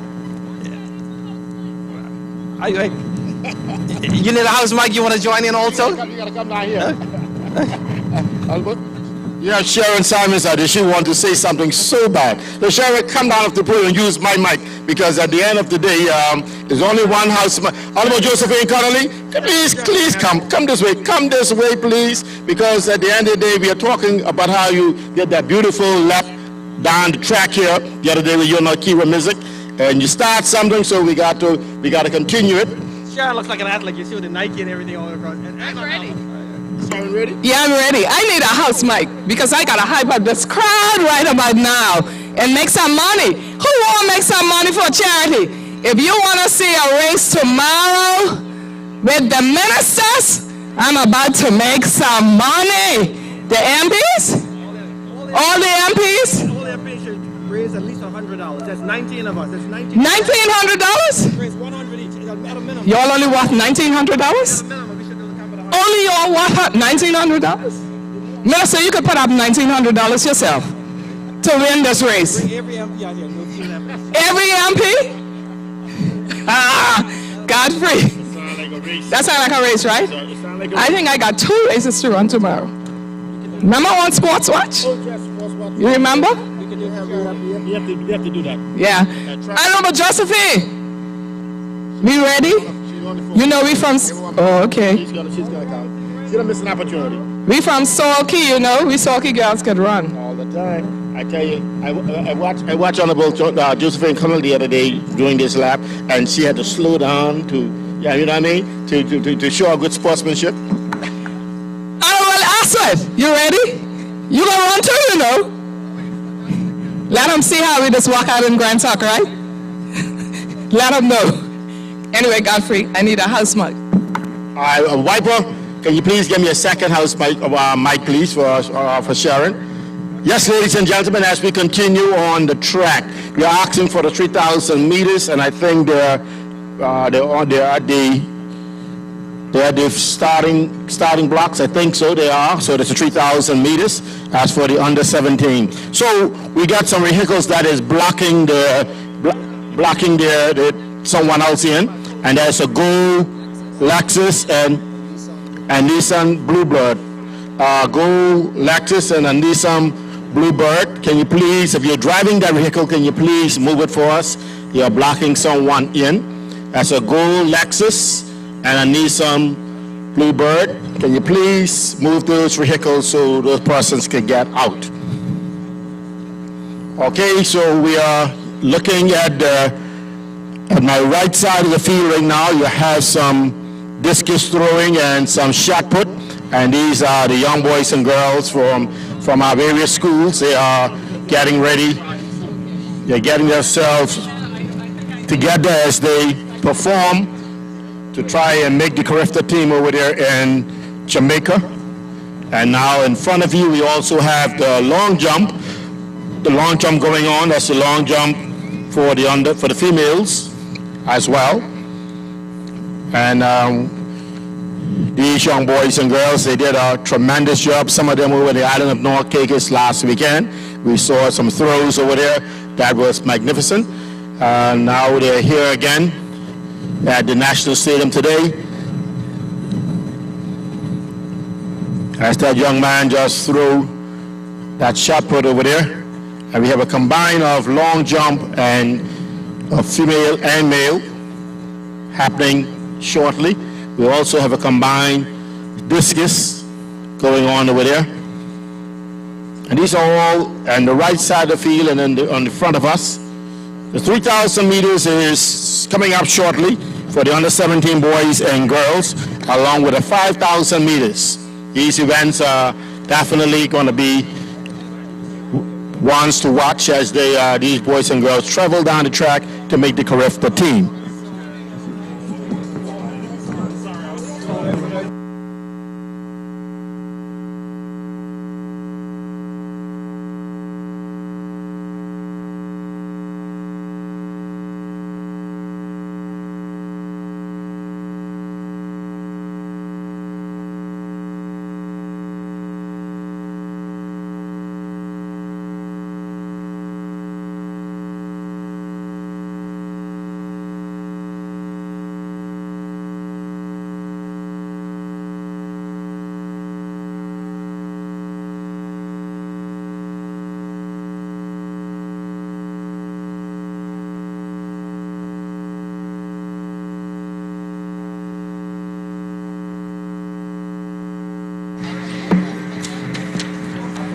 So the 3,000 meters are...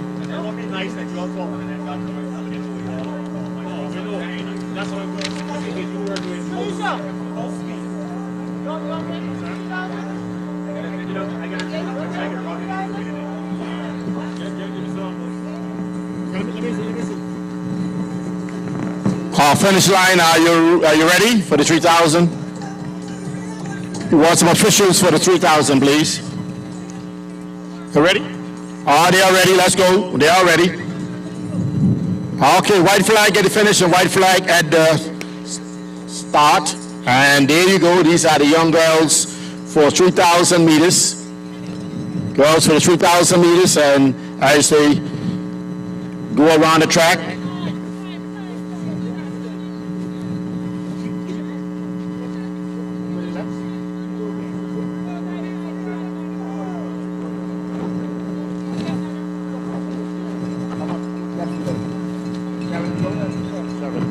There are 7.5 laps to go, and now we have 7 laps to go. 7 laps to go.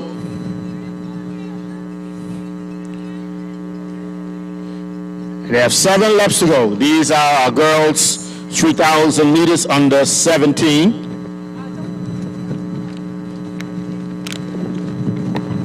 You gotta have the names here.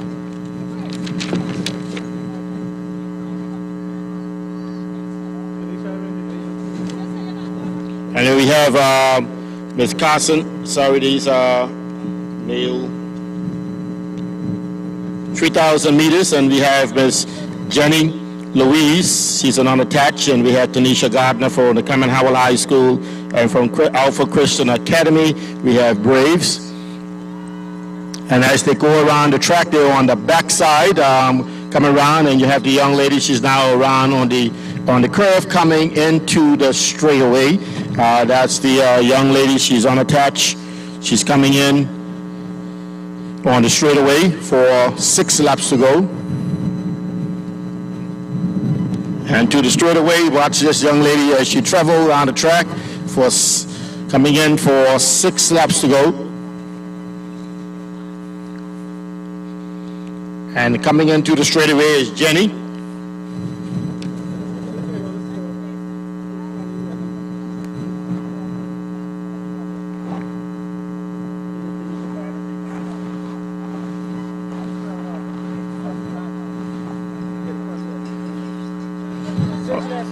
Okay, Jenny is coming in for 6 laps to go. Jenny coming in, 6 laps to go. And now coming in is Braves, Alpha Christian Academy. Coming in for 6 laps to go. As you can see, Ms. Gardner, yes, Ms. Gardner is now on the back straightaway. She's now on the back straightaway as she taking her time going down that track. We want to ask you all to please keep the track clear as Jenny now enter the back straightaway.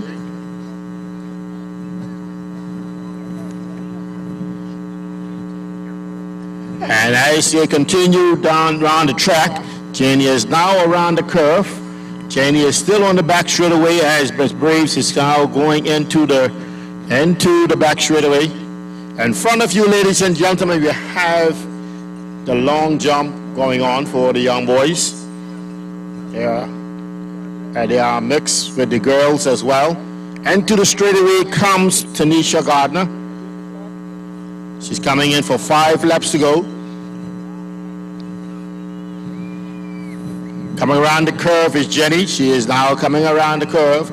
Ms. Braves is still on the back straightaway, entering the curve.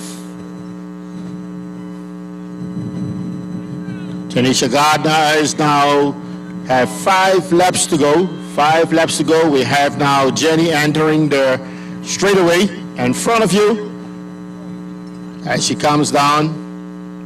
And you have Braves around the curve. And she will be entering the straightaway shortly. Tanisha Gardner is around the curve going into the back straightaway.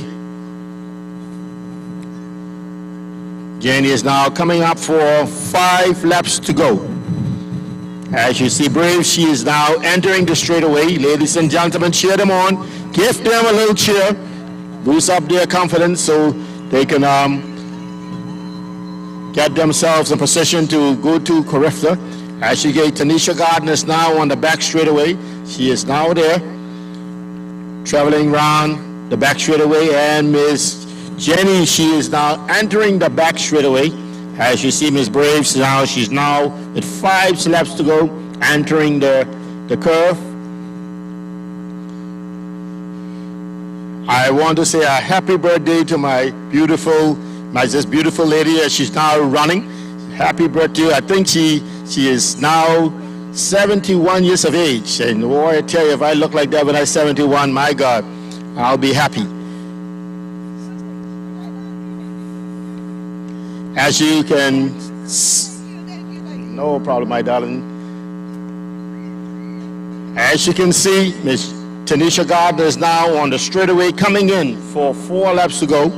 As Jenny is now coming off the back straightaway into the curve. And you can see as Miss Brave, she is now on the back straightaway. These young ladies are doing 3,000 meters. It's 7.25 laps, I think, around the track. 7.5 laps around the track. And now Miss Tanisha Gardner is doing up for 4. As Jenny is now coming off the curve into the straightaway in front of you. And Miss Braves is now coming off the back straightaway into the curve. As Tanisha Gardner now is on the curve, entering the back straightaway. This is the 3,000 meters for the under 17 girls. And right after that, we'll have the under 17 boys. Jenny is now coming in for 4 laps to go. Braves is now going to enter the straightaway, coming off the curve. In front of you, we have a mixture of boys and girls with long jump. As you can watch them, give her a cheer, give her a cheer. We got some discus throwing also over there at the far side of the field. She's now going to go for 4 laps to go. That's Miss Braves. Give her a cheer as she goes into the curve. Jenny is now coming around into the back straightaway. Miss Tanisha Gardner is into the curve, coming around the curve. Jenny is now on the back straightaway. Miss Braves is now into the curve to enter the back straightaway. Tanisha is now entering the straightaway, coming down. Give her a cheer, ladies, give her a cheer, cheer her on.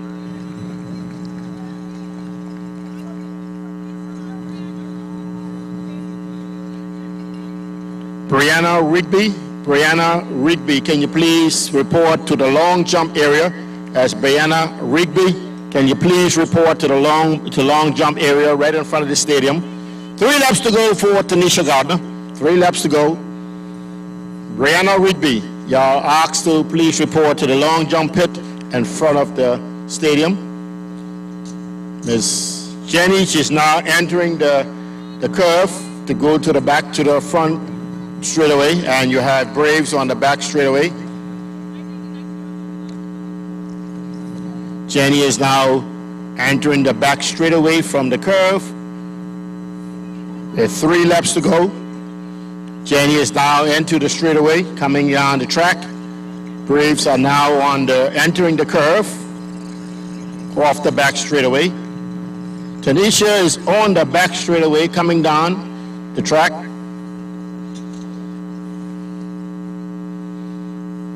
And as I said, you got some long jump in front of you, a mixture between boys and girls. Jenny is now going to get 3 laps to go. 3 laps to go. Entering the straightaway is Braves. She is now entering the straightaway. Give her a cheer, as she comes down the track.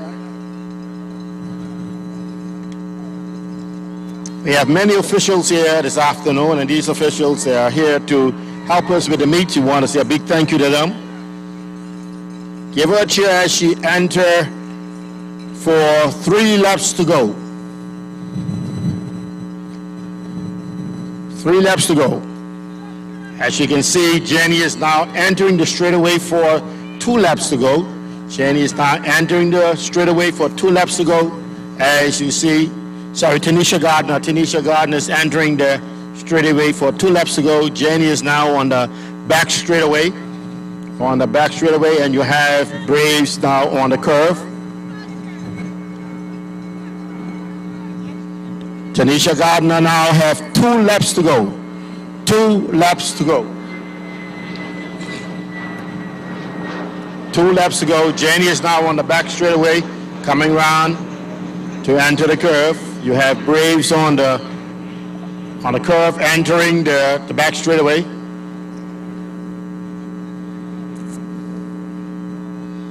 Tanisha Gardner is now on the curve, entering the back straightaway. Jenny is now coming off the back straightaway and to the curve.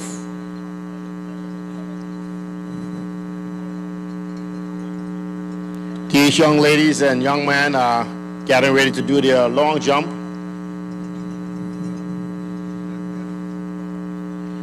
Jenny is now coming off the curve and to the straightaway in front of the stadium for 2 laps to go. Tanisha is she's now on the back straightaway, entering the curve. Braves are now entering the curve.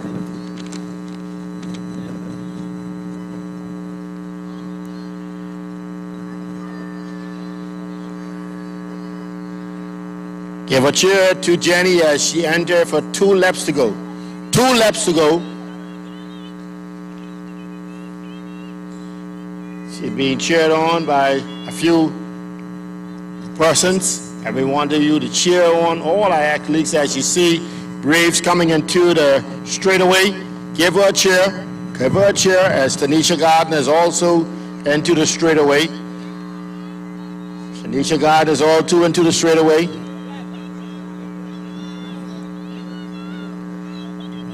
Tanisha Gardner coming in for 1 lap to go. By Braves is coming in for 2 laps to go. She's coming in for 2 laps to go. As she go to, Tanisha Gardner is coming in for 1 lap to go. 1 lap to go. Tanisha Gardner is overlapping the athlete. She's overlapping the athlete, and she's now on the curve, going around for 1 lap to go. Jenny is now on the back straightaway for 2 laps to go. Tanisha is now entering the back straightaway. Braves is now on the curve. She's going to enter the back straightaway momentarily. We got some discus throwing on the right side of the field, or my left side of the field here, by the young ladies.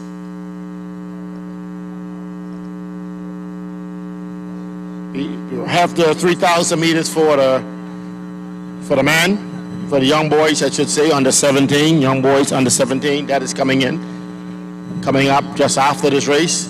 Miss Jenny is now on the curve, entering the straightaway for 2 laps to go, so for 1 lap to go. Jenny is coming in for 1 lap to go. As Tanisha now is on the curve and she's coming home. Tanisha is now going to enter the straightaway for coming home. Jenny is coming for 2, Tanisha is coming home. Tanisha is coming, give her a cheer as she comes down the track. Jenny has 1 lap to go. But Tanisha is coming in. She is coming in, give her a cheer as she finishes her race. As she finishes her race, that is Miss Tanisha Gardner. She's finished. Jenny have 1 lap to go. And you have Brave, she's coming around the curve into the straightaway for 1 lap to go.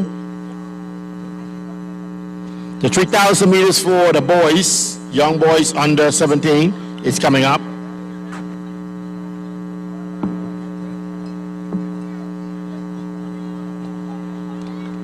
Give her a cheer as she comes down the track. She got 1 lap to go. Give her a cheer. If she's a young lady, giving her all in all. Let's give her a cheer. She's doing very well. She's doing very well. Very, very well. 1 lap to go for Jenny, 1 lap to go for Brave. Jenny is now on the back straightaway, coming into the curve. Right in front of the stadium, we have some long jump going on, and this is where young boys and young girls, they are trying to make the Carifta team going to Jamaica. 2 years ago, we were asking and begging for COVID to let up. Jump is foul. A young man from Clement Howell. Jenny is now into the straight. Ladies and gentlemen, give her a cheer as she come on home. Jenny is coming home. She is coming home. Give her a cheer, please, ladies. Watch her come down that track. Yes, Jenny, do it. Jenny is pulling it off. Jenny is coming in. That's how you finish a race. That's how you finish it, darling. Come, and she is home. That's Miss Jenny. She is home. And Miss Braves is on the back straightaway. Give her a cheer as she goes on that back straightaway. She is coming into the curve. She is from Alpha Christian Academy. As she now entered the curve, we're now getting ready as soon as this race is over with the young boys under 17.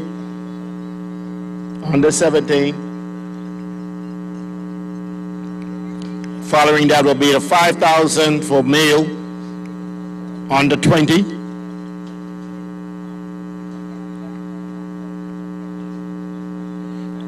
These young athletes, you know, they put their all in all into this. From 2 years ago, we have some of these folks who did not even make Carifta. Give a cheer to Braves as she come on home. Give her cheer. She is coming in to finish her race. Give her a cheer. She is coming on home. She get her all in all into this race. Yes, come on, darling. Finish your race. Finish your race. Give her a cheer. Give her a cheer. Oh, that's how you finish your race. She is home. Yes, my dear. Thank you very much. Thank you very much. Just walk. Take your time and walk. Okay, that was the race for the under 17 girls 3,000 meters. And now we... As a man who loves spending time with family, does whatever it takes to keep my wife happy, and we're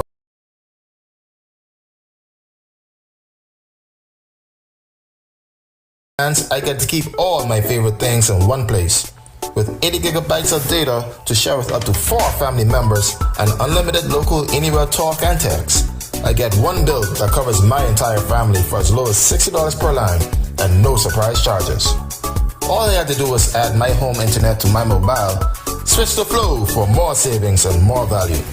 Flow helps me look out for my family's greatest needs, keep my customers happy, stay connected to everything I love, and have more time for the right things.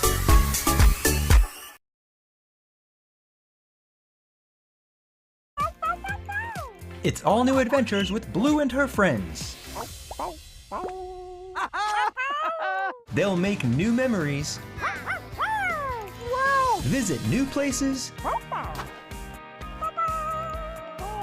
and learn new moves. Don't miss all new Blue's Clues and You adventures.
Congratulations to Nisha Gardner, right? 3,000 girls open, and your time was 13.3 seconds, correct? Wow, it looks like you're still catching your breath. Do I need to give you some more time? You're good. Okay. How do you feel right now?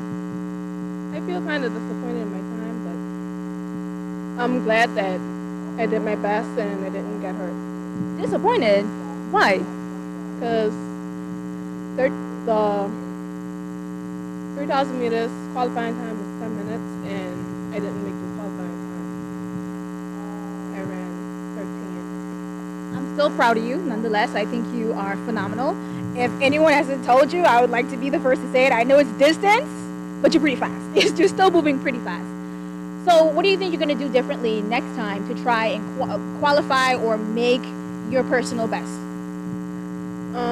I'm going to try to go at a faster pace and be able to keep it throughout the race.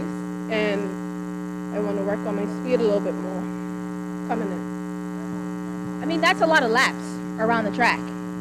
What are you telling yourself mentally during those laps? Come on, you have to do this if you want to make the qualifying standard. And I know how hard I work, and everybody else who have helped me, my parents, everybody. And I just want to make them proud and myself. Wow, I'm proud of you. We can start there, yeah? So, what do you think about the new track? I love the new track. It's way better than the old one. And I just love the colors. I love the colors too. How does it feel under your feet? It feels very bouncy, and it feels good. Is there anybody you want to shout out right now? I want to say thanks to my coaches, my coach, my current coach, my previous coaches, and my parents and family and everybody else who have supported me. And a special thanks to God for giving me this talent. All right, well, I know you didn't make your personal, but what you would have liked to be your personal best this year, but I'm still proud of you, and I think you can do it. You seem to have the right attitude and the right energy, and I know you're going to get there. Congratulations.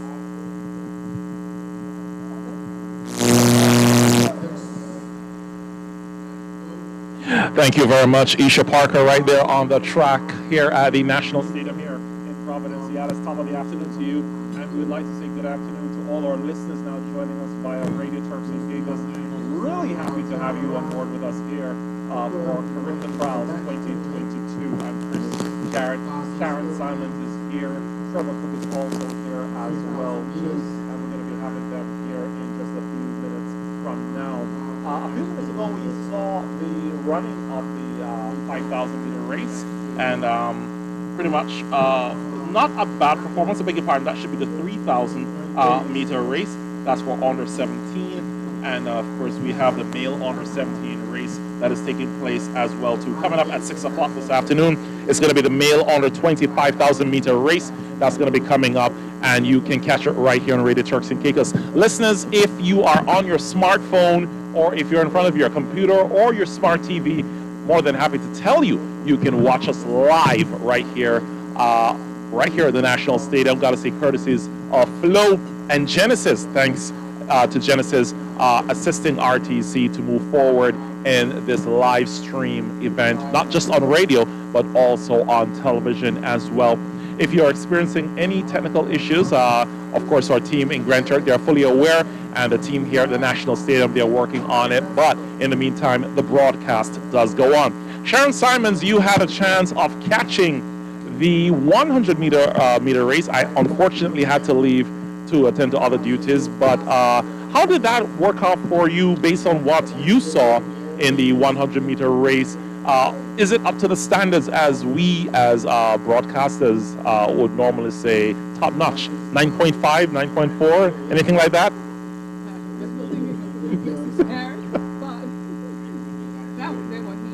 Okay. Oh, there were heats. Oh, okay, okay. Some faster finals. All right.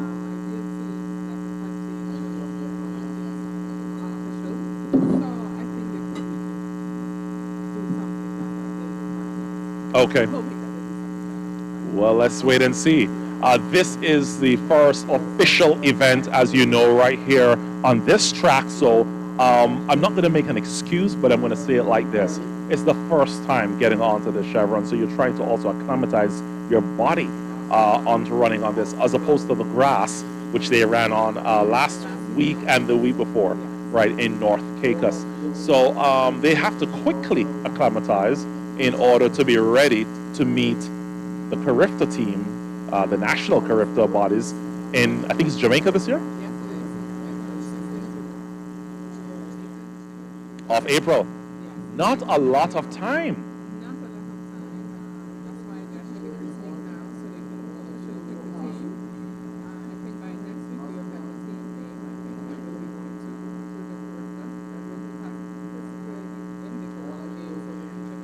Right.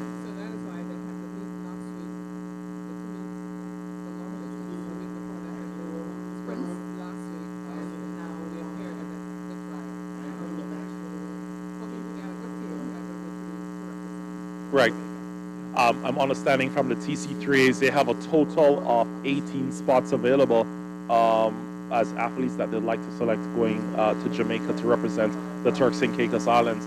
A lot of debate on the back end. You and I were backstage a while ago, and we were able to hear from a lot of different persons talking about some of the performances. Some were saying, why such a big contingency? Others were saying, just after COVID, we need to get our bodies back in shape properly. We should probably carry a smaller team. Your thoughts on what you were also hearing around the back?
Right.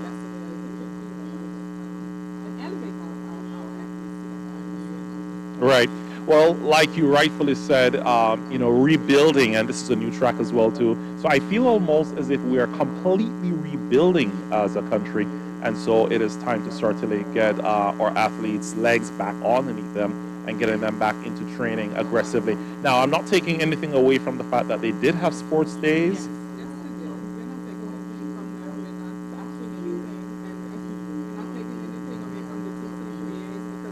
They do try. Right. They put their all in trying to get the athletes ready, to get the athletes ready for competitions and for them to represent the Turks and Caicos abroad. I must give it to them. They do their part in getting that done. But what I'm looking forward to is seeing some of our elite athletes that will be also performing at this meet for the Commonwealth Games, in the persons of Delano and what's his name, who's coming in from Jamaica also. They will be competing on this track also to take a spot in the Commonwealth Games. And they're our elite athletes. So I'm looking forward to see how they perform in this big stage here at this meet. Well, quite impressively, I should add that Jamaica had its Carifta Trials not too long ago, or was it the Boys and Girls Championship? I have to remember. I know Boys and Girls Champ was recently held. Right, that is what I'm talking about. And so the level of performances that the Turks and Caicos team that is attending school in Jamaica, they actually performed so well. Yes, they Very did. impressive performances. So I think our team looks pretty good going into Jamaica, going back into Jamaica for the Turks team. And they will have that experience with competing at that kind of a standard and that level of competition. Well, and we know the Jamaicans are top. Yeah. And they have been for the last couple of years in Carifta, I'm sure. Even in international sports, they are top. So I'm glad that our athletes have the chance to go to Jamaica and feel at that kind of competition and get to train with those athletes and compete against them. One of the things I'm also hoping is that we'll be able to speak to some of the elite athletes that was a part of the Carifta team some time back, so they could share with us right here on Sports Watch what that experience was like training in countries like that, so that they could share with us the what goes on behind the training that we're not aware of, that we only see the performance that we as our athletes now performing on the tracks need to do in order to be ready. Yes.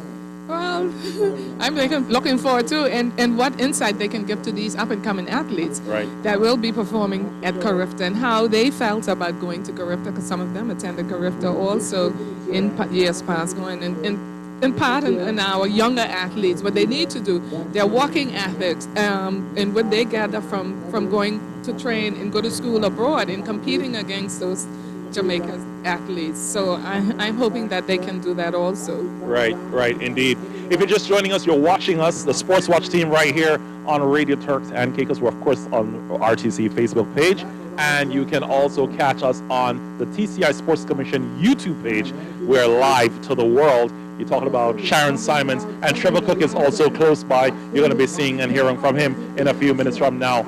Godfrey Bean is also here of the Sports Watch team. You can hear him in the background. He's, of course, calling the races, and we have a full team here at the National Stadium. So we have one athlete that is running to the finishing line. He seems to be not the last athlete on the track, but Sharon, based on what we're seeing, the time is, if that time is accurate, That's unofficial. That's unofficial. So we won't call what that timing is until we have the official timing from Garvin Simmons, who is also here at the National Stadium doing the photo finish and, of course, the records. So we're going to be having a chance of seeing what some of those times really look like and match them in comparison to what Trinidad, maybe Barbados, and the Bahamas are doing, as well as Jamaica, so we can see how we stack up going into the Carifta Trials 2022.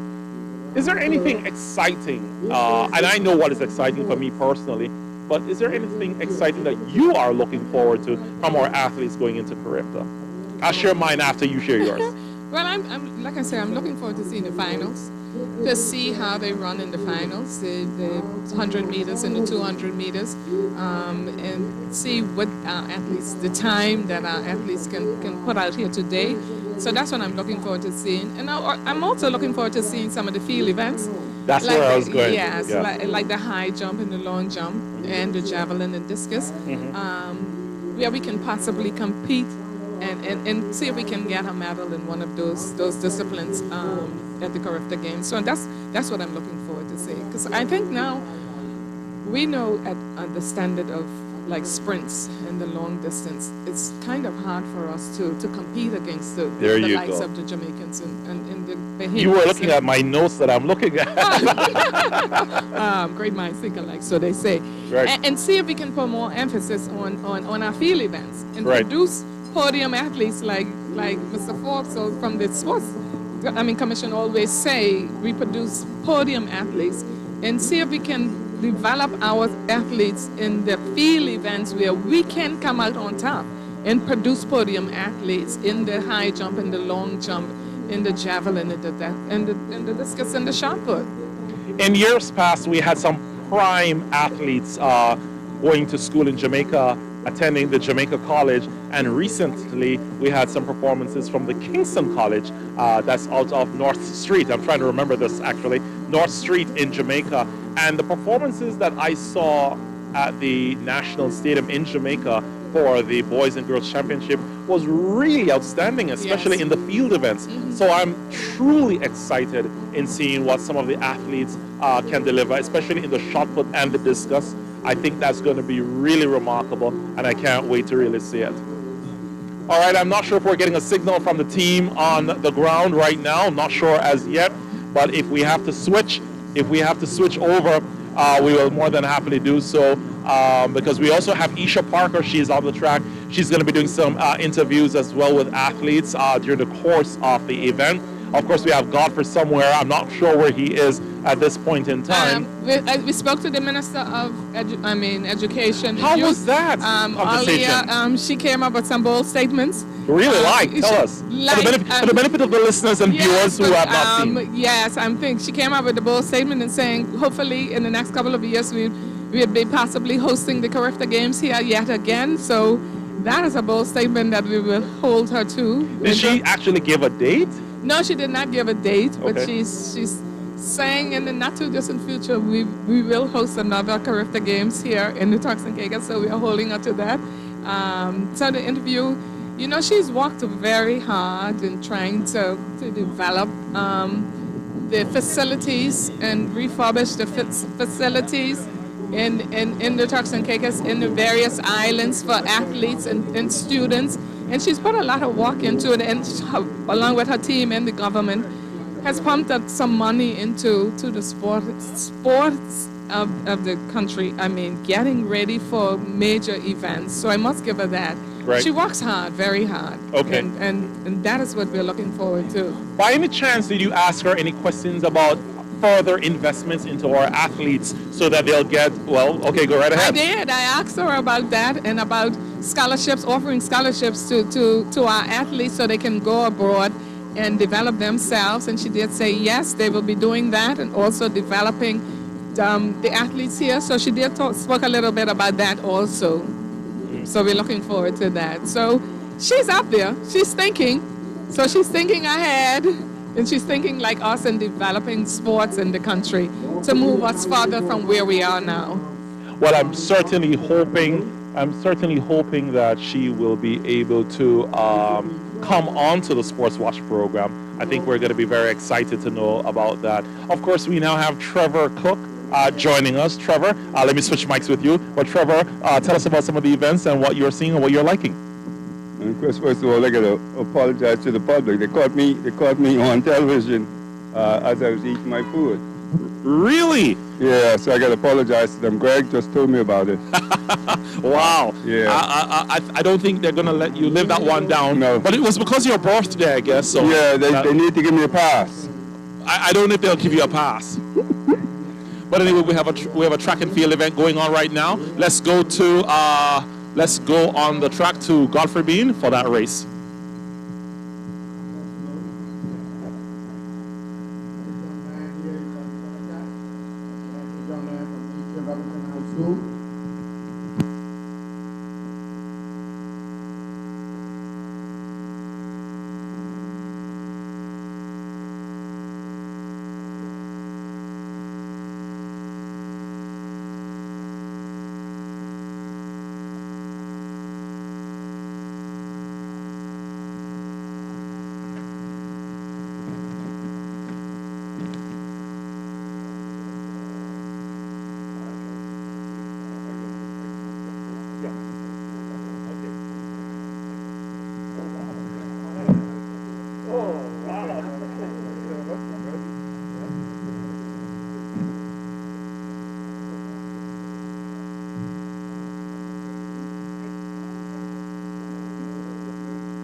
Okay. Okay, right about now, it's a pleasure of mine to be sitting with a friend, a very good friend, who sometimes would call us from time to time. He is none other than the minister. Here you go, minister. The former minister of sports, and he is joining us right here now on Radio Turks and Caicos. We're talking about none other than the Honorable Edwin Aswood. He is the leader of the opposition. He was formerly the Minister of Sports. Minister, it's such a pleasure to have you sit around with us. And for the benefit of our viewers and listeners, the honorable member was once a sports watch. Well, I shouldn't say was. I should still say is. Yes. Because from yes. time to time he would drop in. But he's a formal Hall of Fame, if I should go on record and say that, host of the program Sports Watch. Himself and Rex were there in the earlier days with Amin McCartney before Donovan Fulford and Kelsey Brooks came on board. Yes, of course. Yes. When you look back at it, Sports Watch turns 15 years old. Wow. It's an anniversary. How do you want to share that with the benefit of our viewers and listeners in your recollection of Sports Watch turns 15 years? Well, first of all, good evening, Turks and Caicos Islands. It's happy to be here with RTC, the nation station right here at the National Stadium, right here alongside Mr. Jarrett. Thank you very much. I can remember when you came to us with the idea with Sports Watch. I said that you'll have you yourself, Rex on, and our men will be chiming in right there and then handling the controls, the phones. And, at that time, somehow it was very popular. People would really tune in and listen, and it would stimulate so much debate. Right. People will call even after the show. People want to still be on the phone and calling each other and debating the topics. So I was so happy the interest that people had in sports and that show at that time, and to see now it's 15 years old. 15 years old. old. We can say our baby is 15 years old, right? Grown up, a big teenager. It's a happy anniversary, and I know that while Kelsey and Donovan are not here this weekend, they are looking forward to the Sports Watch party, Honorable Aswood. So we're going to leave you to be helping to be a part of that anniversary party when that does happen. Not sure when, but hopefully one day soon. It will be nice to have that recollection and even have a great sit down and reflection on the program itself. Yes, and to our left is used to be one of our main callers. Mr. Cook used to be one of the main callers, and then now Eddie. Yes, of course. In fact, when he come over, we used to just give him the leeway. It used to be like 10, 15 minutes. Now you'll know that ain't go. So this one is this way. Chris Webber ain't this. Chris Webber, at that time, Chris Webber then was finishing up. He washed up. He shouldn't leave this team. So at that time, he used to be the man calling in to set us straight when he feel that we are not giving the exact information, especially on basketball, college, our athletes, who was good. And then whenever we ask him, the former athletes and who could have made it, he was the wealth of information. Trevor would come and say, well, this one went to this school, this why they didn't make it, this one had the potential to make it, and he would give us a rundown on all those athletes. So he was one of the main callers at that time. Every weekend.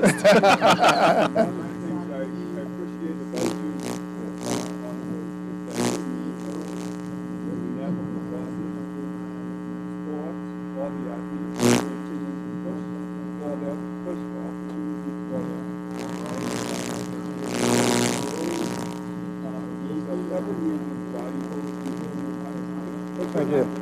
Yes, sir. We're going to come to that. It's personal. Yes.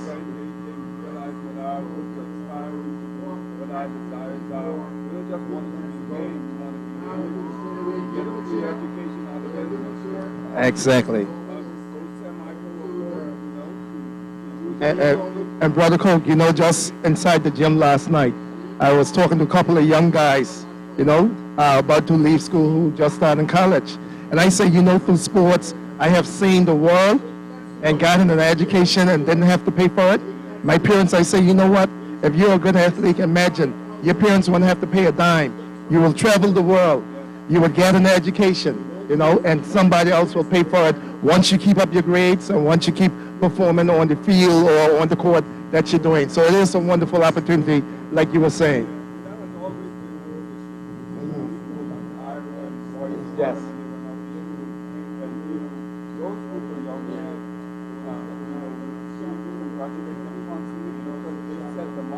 Exactly.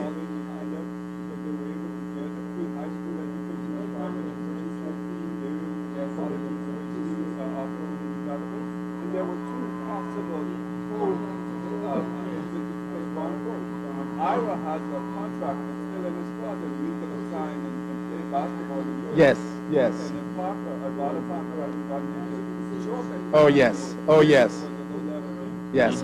And especially if the development league now, that teams have the D League, even if they didn't get drafted right away, they would have gone in the D League and get called up, you know? Yeah.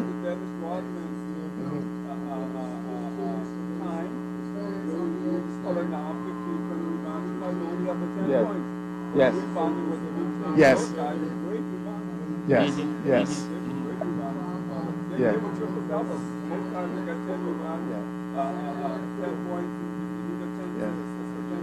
But what would I like to ask Brother Cook now? Why are we not seeing such the volume of that caliber athletes now? You know? No, we should ask you that question because you are the former Minister of Sports. Yes. And so from where I sit, I want to ask you, first things first, let me back up and congratulate you first, because you were able to assist in the return of the Sports Commission and to provide them with the necessary funding to be able to lift sports to now where it's at today. So congratulations on your time when you did that. And so what happened to the extra funding that was needed now to effect the question you just asked? Yes, and I think it goes a long way. At one point in time, when we stopped having the people like Brother Coke there, when he was in Grand Turk, we had a formal league that, you know, uniforms will be provided, you know, you're training through the week, games will be Wednesday night, Friday and Saturday nights games. Okay, hold on. What did we need to do? We can't see because of our blindness. Yeah.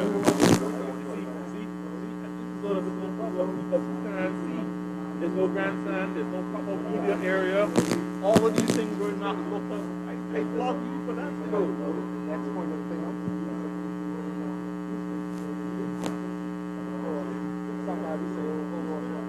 Oh yeah, I know. We know what that is.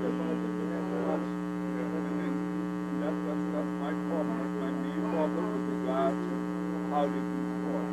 Our country on the whole doesn't do sport or something that you know. That's the major problem. I don't know how we're going to fix it because no one comes up with education.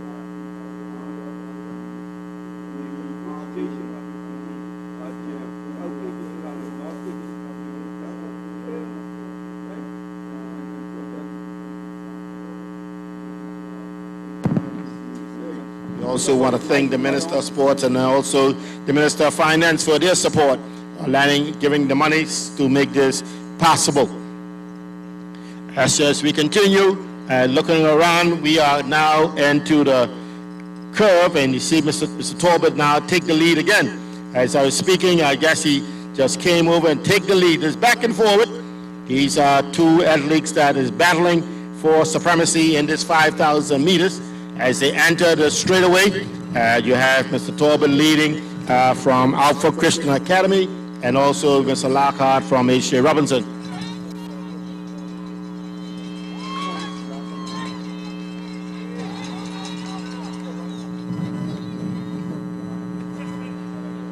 Yes, as you see, they get 5 laps to go. Rashid is now leading, 5 laps to go as they go around the track. Now I'm going to be asking coaches to send all 400 meters to the call room. That's boys and girls under 17 and under 20. Under 17 and under 20, boys and girls for the 400 meters. Coaches, can you please send them to the call room area right away? Do you like to get this on the way as soon as this event is over?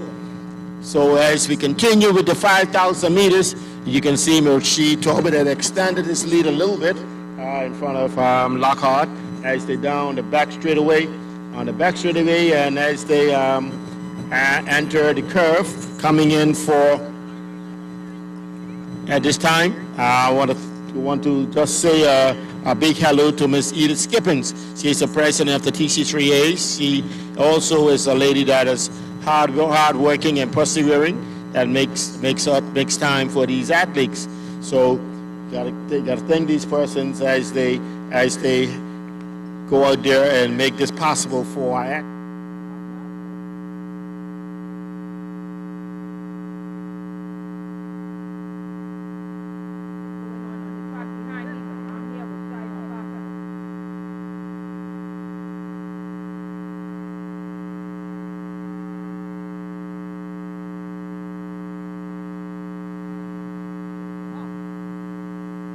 So we have the boys 5,000 going on behind me. So, but with me right now is Mr. Cheyenne Parker. I'm doing great, thank you. Correct me if I'm wrong here. So you're going to be running later under the 100 meter to qualify for the Commonwealth Games. Okay, awesome. How are you feeling about that? Well, I'm a bit positive, a little jittery.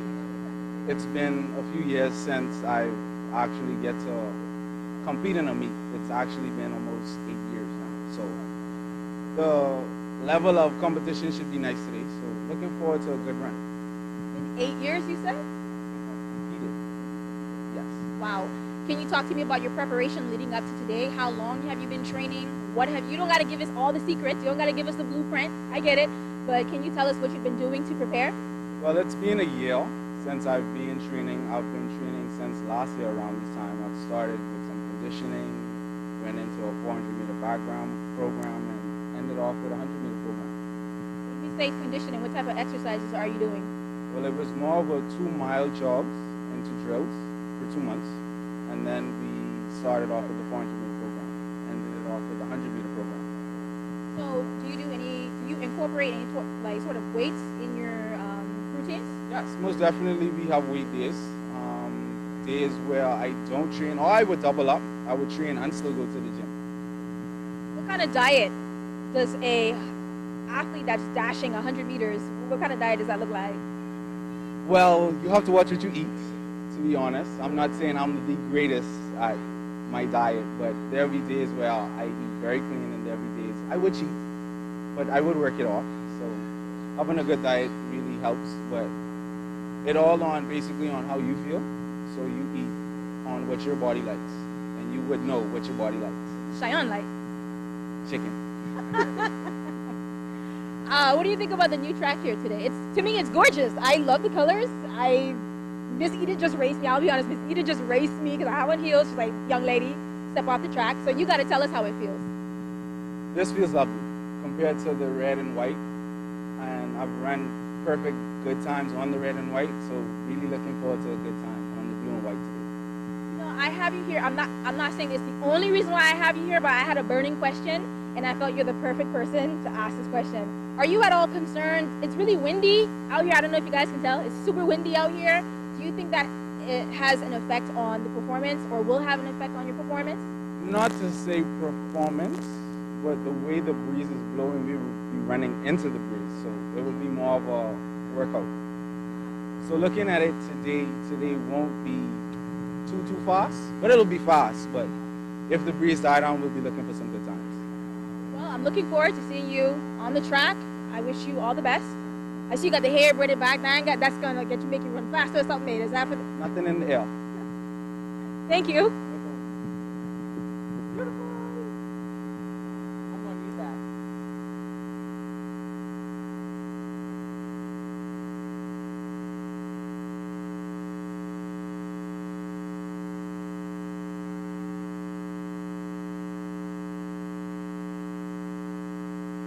Female, under 17 and under 20 female, that's 800 meters around the 11 o'clock hour, and these are all finals.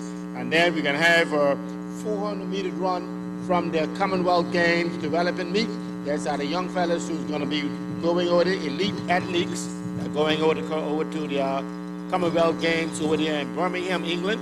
These athletes will be performing for us. This afternoon, we also supposed to see them in 100 meters. So if you are here, athletes for the elite athletes from the Commonwealth Games Association development meet. If you are here, get yourself ready because you'll be running right after the 400. You'll be running right after the 400. Rashid now is coming around the band. He is into the straightaway as he extended his lead. Rashid Talbot coming in for 1 lap to go. His fans now are standing up. They are now standing up with 1 lap to go. Oh boy, he's gonna perform shortly. Hear that. Hear that cheer. Go Rashid. Oh boy. As Lockhart is coming in too, and Lockhart is saying he got something to say about this.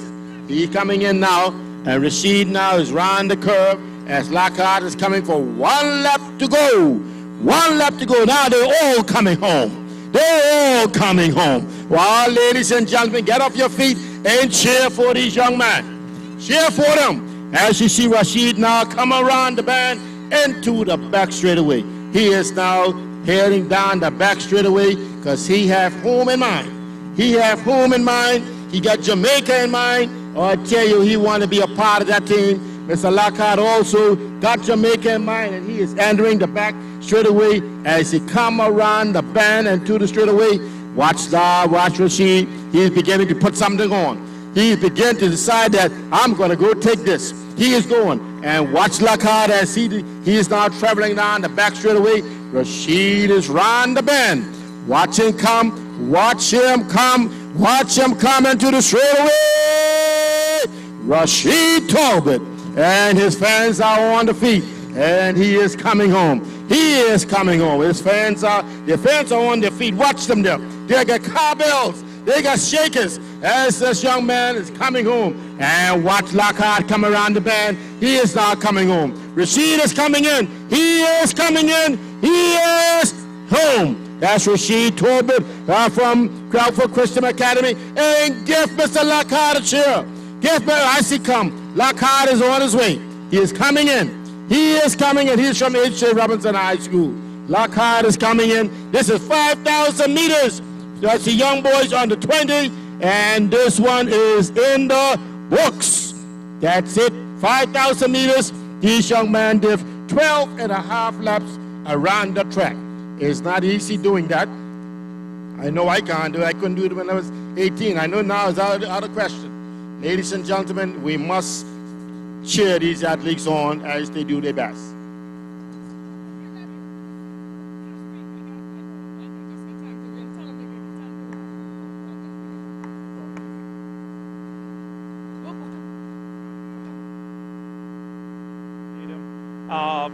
The honorable leader of the opposition is sitting with us right here, and so right about now, Karen is somewhere on the track trying to give away $300 worth of minutes. So based on that $300, she is going to be trying to give it to the crowd. But, Yes. We have the leader of the opposition here with us right now talking about the sports, and we were asking him the question in reference to the additional funding to have lifting up the bleachers, into a grandstand, the media area, and a few other things. He was just about to give me the answer Yes. before the race started, so go right ahead, Honorable Aswad. Yes, sir. Well, what you saw, what we did, we had purchased the National Stadium, and then the next thing was the track, because the track had to be replaced, and the fencing. And then we were able to have enough money to get the coaches' equipment, like the sitting down, the actual smaller bleachers. But the main thing was supposed to be in this area here, supposed to be a 2-story building with the media and VIP at the top, and at the bottom supposed to be where all your nurses station, your coaches and everything at the bottom.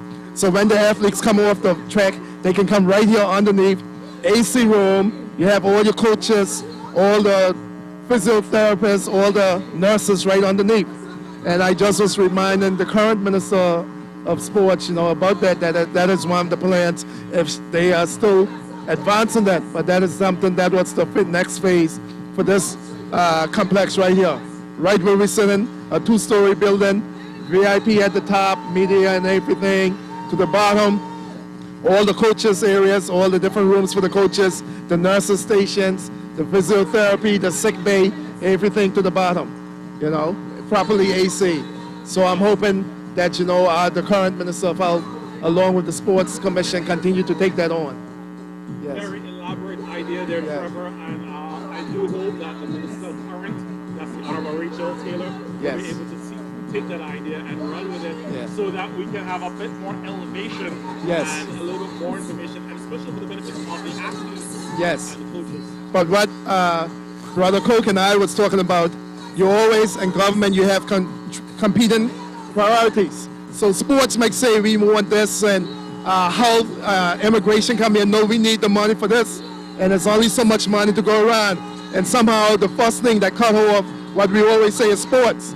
The first budget that they cut is sports, and it shouldn't be that way, because sports will deal with your health issues, it will deal with your immigration issues, it will deal with your crime issues. So you should always start with sports first, and not many people see that if you deal with sports, you'll deal with a number of other issues that you're spending, taking that money from sports and spending it on. So I always believe in promoting sports, health reasons, crime, you have people, other things to look forward to. You're talking about education, so scholarships. You get a number of scholarships you can get through sports, And we always want to talk about the young people, but now they have something to look forward to. They have the facilities. They have the coaches there. One of the things that we did, and I hope that is happening, we're saying, look here, all our coaches do allow this for love. So let us do our part. Let's give them some allowances and stuff. Let's give them a stipend where they can say, well, we could get some uniforms. Every weekend when we bring out our people, we have money where we can get food or drinks and so. So that was part of the sports policy, that athletes and coaches, we can pay them. So I'm hoping that the budget is there now. So that is just before I left, when the sports policy came out, it's supposed to be that. So back in the day when Brother Coke would come here when he was with ANIB, and he would be running a whole tournament in Grand Turk and have to seek uniforms, and he would get the coaches out there and all the referees. Now we're saying, yes, it's good that people would do that, but we also need to have something that we can assist and give them money also. So you ain't got to worry about the referees. Say, we know you're doing this out of love, but we're going to give you $100 every game you blow, just for whatever your gas and whatever you need, just for your time, we value your time.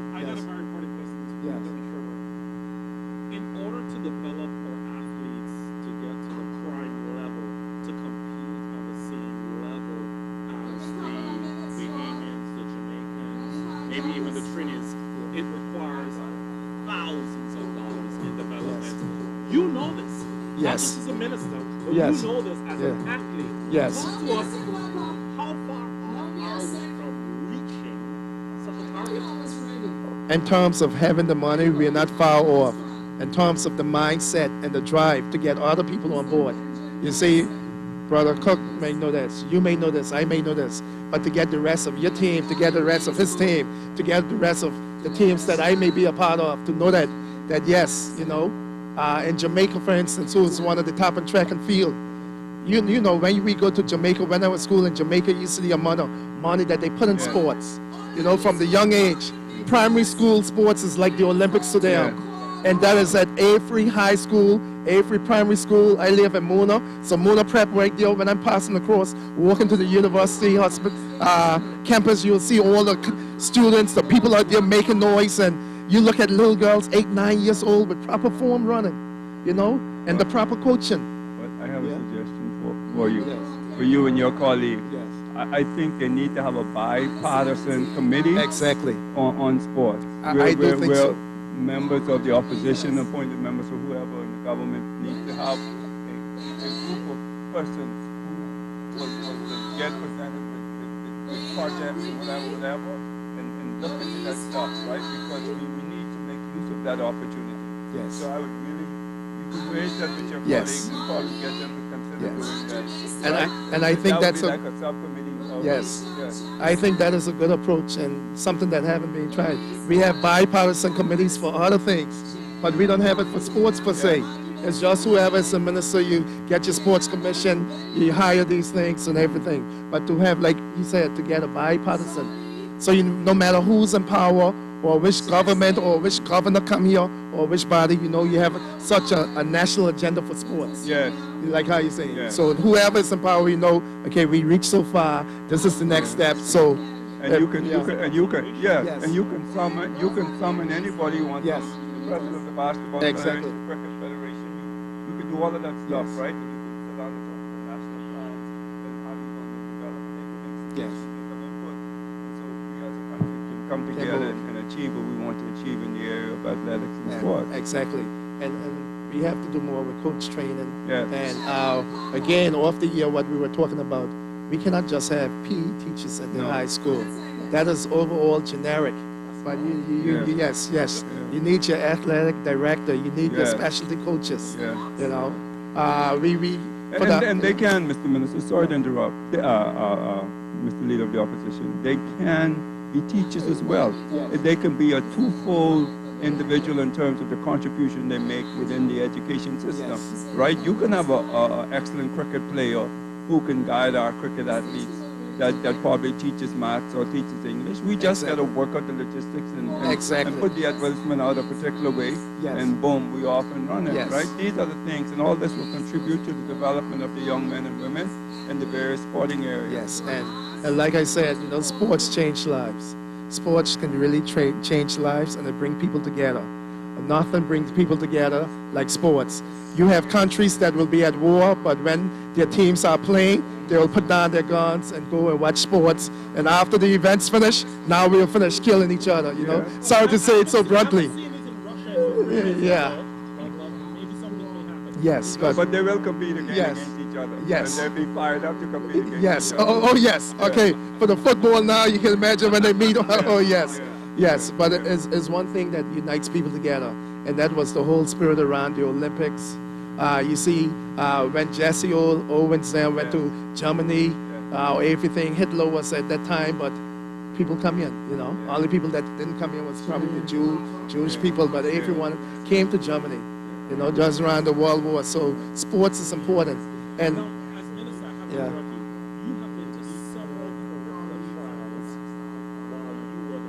Yes.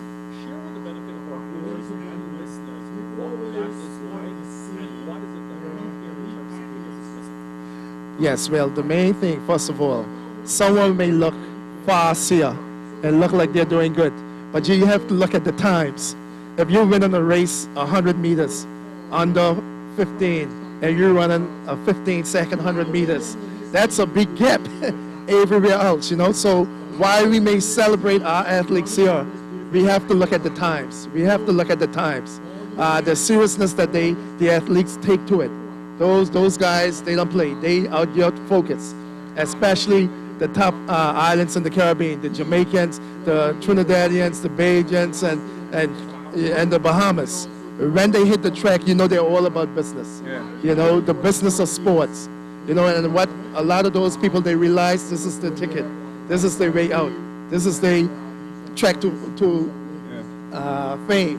So when you see the events, the people, the parents, the supporters there, yes, we have support here, but we would have liked to see this place fill up. Everybody come out to support with their flags in it. When you go to those places, you'll see Junkanoo bands inside the stands. You hear the noise. You go to Trinidad, the pot cans, everything, the pot and kettle. And one of the things that I want to introduce to you, right, and we've spoken about it on Sports Watch on occasion, the parents are busy trying to put food on the table and roofs on over the heads of the children. But we got to find a way to work it into our labor laws where the parents will get 2 hours or 3 hours off to watch the child, because you can always work it with the parent has to report back to work. They have to sign in.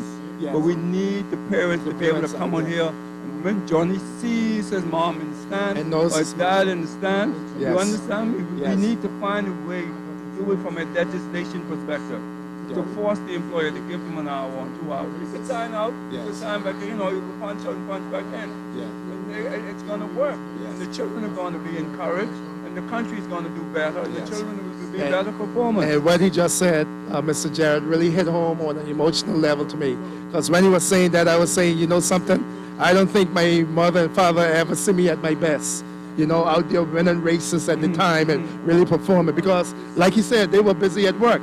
You know, by the time they leave work 4:30, 5 o'clock, my races and stuff are already over. So I really feel that, and I do think that is something that we need to work in. If you have a child or something in an event, and you can register and say, yes, you know, I have a child at so-and-so school, they're taking part in this event, you know, we need to at least allow them that time off to be there with their children, and that makes a big difference. If your mother or so and up in the stands, you know, and one, I can bring this as an example. I know he don't mind talking. I always used to like how Levad Mommy came.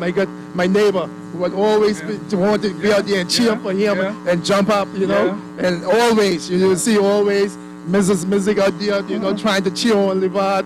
I can remember my next good friend, Oliver C.B.'s Williams, when his daughter's runner, he wanted to be at the finish line standing up, that she can see him down the field. Look, your daddy is here already, you know? Yeah. And so, and you they know, need that. yes. They need that. So Yes. it's just a matter of the government and the opposition working together to implement these things here that we talked about. Yes. That would bring greater result to the sports. Because we've talked about a whole lot of stuff that we need to, and I'm trying to get the commission and the other federations to have a symposium. So they come together and they talk sports, and we work out the logistics and present it to a subcommittee of government, the opposition and the government, and boom, they got something to try and create a future plan for us. Yes, and also what we were talking about, Brother Cook and I, of the sports tourism. Imagine during the time of COVID-19 when the whole world was locked down, those sports teams could have come to an island where they can not be distracted and just train. You have the facilities here. Look here, we're not playing ball inside the States. We're bringing our whole team to the Turks and Caicos Islands, you know? Yes. Yes. University of the Yes. And many more want to do it. Want to do it. Winter people who practice who live in winter country, they want to come to a warm climate. Yeah, they won't come to the winter, to the warm climate, bring their family, so after they finish practicing, they go swimming. Exactly. They can go out and have fun. We need to make that money while that money is makeable. This spot is the spot for that. And we got people like Dre, we got LeBron that come through, we got your boy Dwayne Wade. We got them people who are already coming reach out down to here, them. who are already being at Sea Turks and Caicos Islands.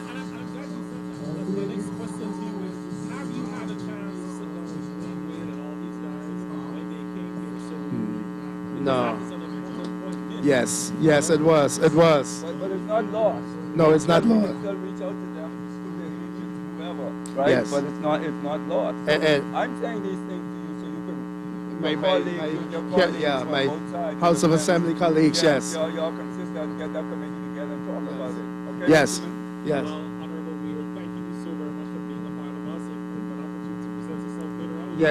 Yes. Later on tomorrow, I'll be right here. You know, I'm not just also a fan of sports. Thank you very much. Thank you very much.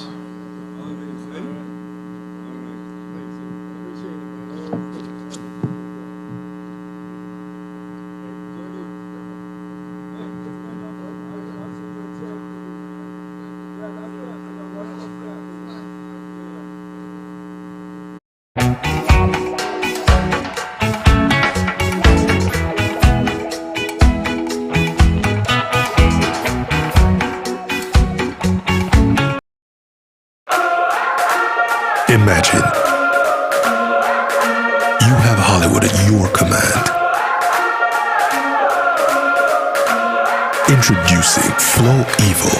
Red cheese, gold rings, all black, everything creeping through the night. Anywhere you are, Big girls don't scream hard like Halloween, make me feel alive. there's a world of entertainment here, and you run the show. Flow Evil.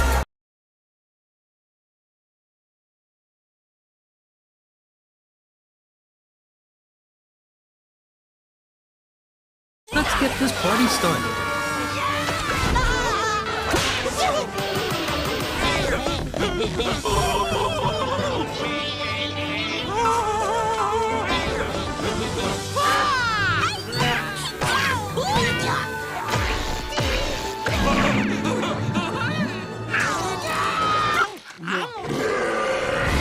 Don't miss Camp Coral, SpongeBob's Underyears, only on Nick.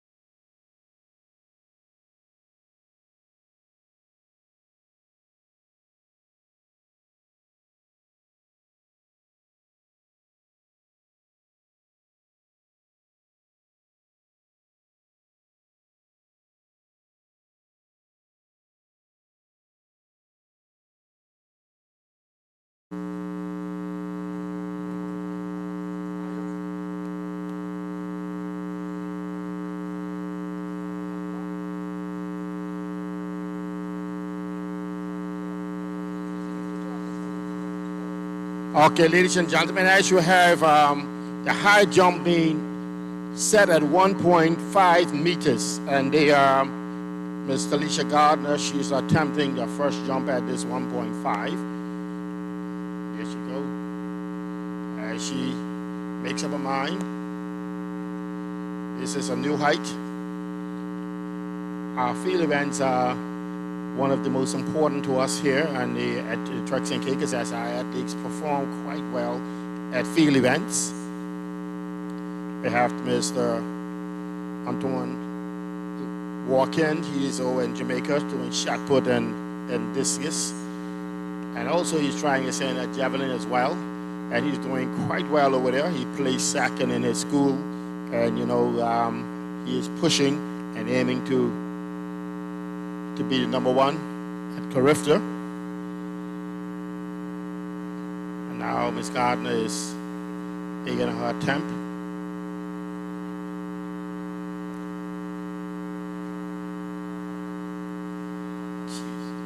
She is now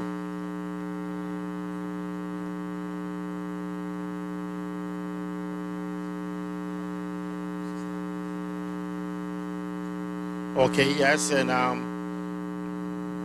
Ms. Gardner is now taking herself some time. Sharon, you could actually give some minutes away as she prepare herself.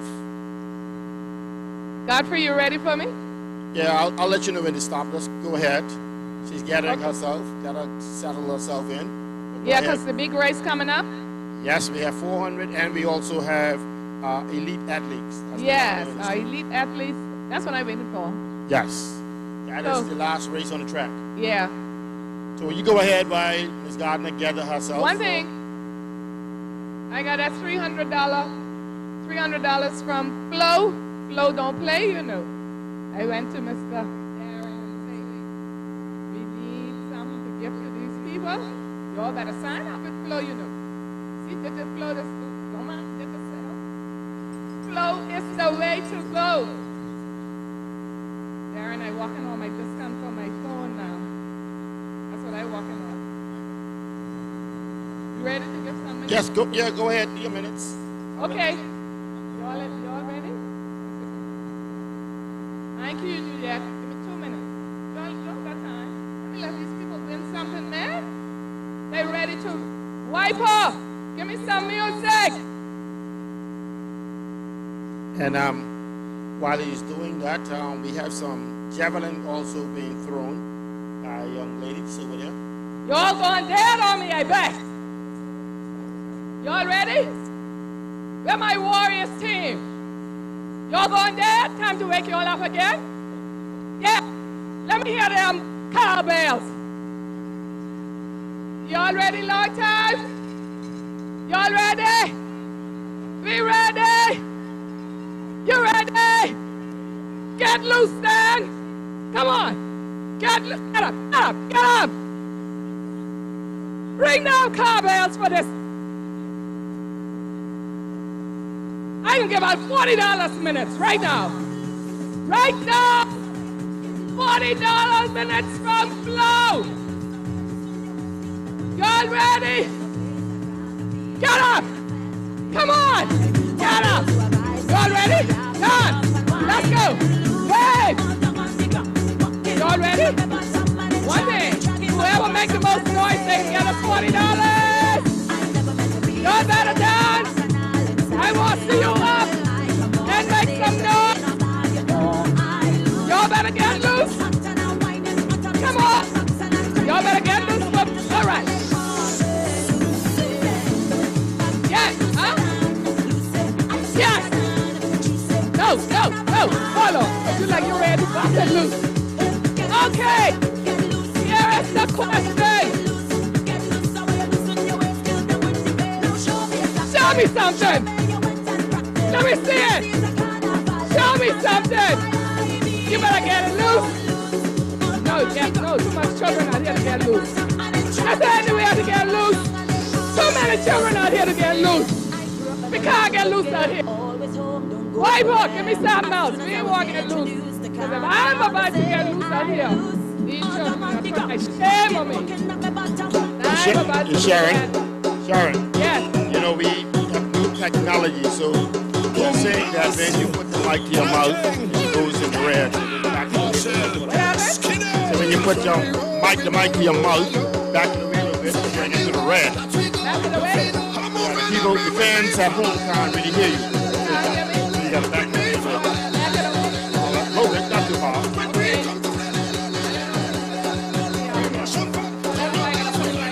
Okay, question. Anybody can tell me the year that the Carifta was held here in the Texas? Wipe off. Okay, if it's 2007, tell me which country won the most medals.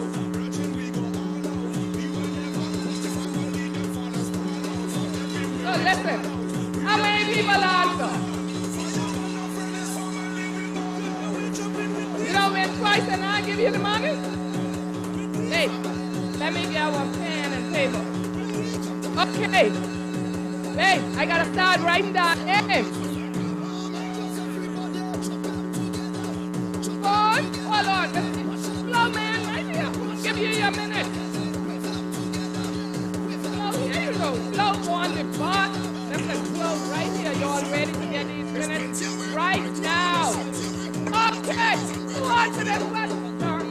I must give it. Okay, Sharon, 1 minute. Get up, young man. Get up. Now, 1 minute, Sharon. What happened? You ready? I need to call these persons from the Commonwealth developing 100 meters.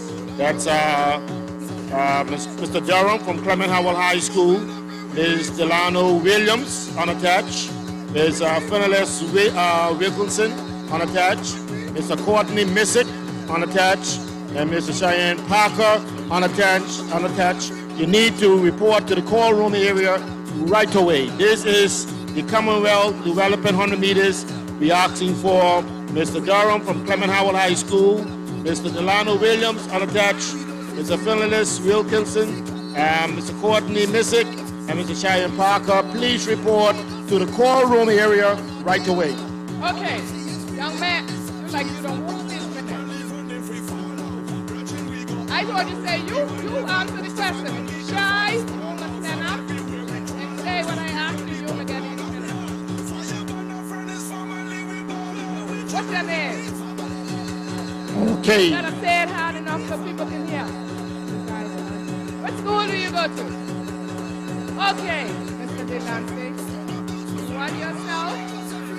I give you $20 a minute. You can go right there to Mr. Darren. Here. Get your food. Okay. Right here, who went to? You all want minutes too? Who want a minute out of here? Say Jamaica. Huh? Anybody? Pick one of y'all. Eeny, meeny, miny, mo. If he ever let him go. Mo, all right, shut up. You want yourself $20 minutes? Mr. Elliott gave you your name to Mr. Elliott. All right, you want to sing for me? I know you want to sing. I overlook y'all? Okay, $20 minutes only for the top row. Only for the top row. You all ready? For the question? Only the top row got to answer this question. Only that top row up there. I want to know which island I born. Oh, Jesus. These things to us. No, only one person I get $20 a minute. Okay. So when my birthday there, y'all want hard questions. All right, which funeral home I work for? That's what you want to answer. You want a minute? Cheryl. Oh, Lord, Cheryl, no, not you. April? Ford?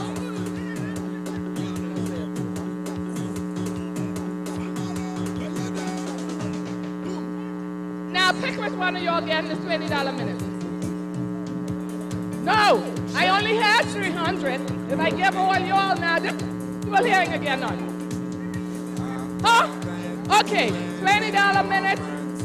Don't worry, you gotta come out to, yes, you gotta come out tomorrow, you know, I got more stuff for you. Yeah, tomorrow too, you know, we got all day tomorrow. What do Mr. Head, oh, Darren coming? Darren, you walking? Okay, one more.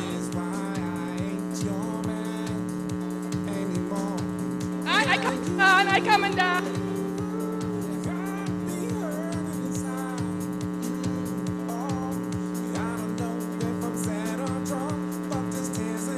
Okay. One more. Huh? I got one more question. You know, this is an impromptu thing, so I didn't have no questions ready for you all. That's why I'm coming up with these little easy questions. So, you all ready now? So I gotta come up with one next question so you all can think. Okay. I didn't even know what to ask no more. Huh? That question was, okay.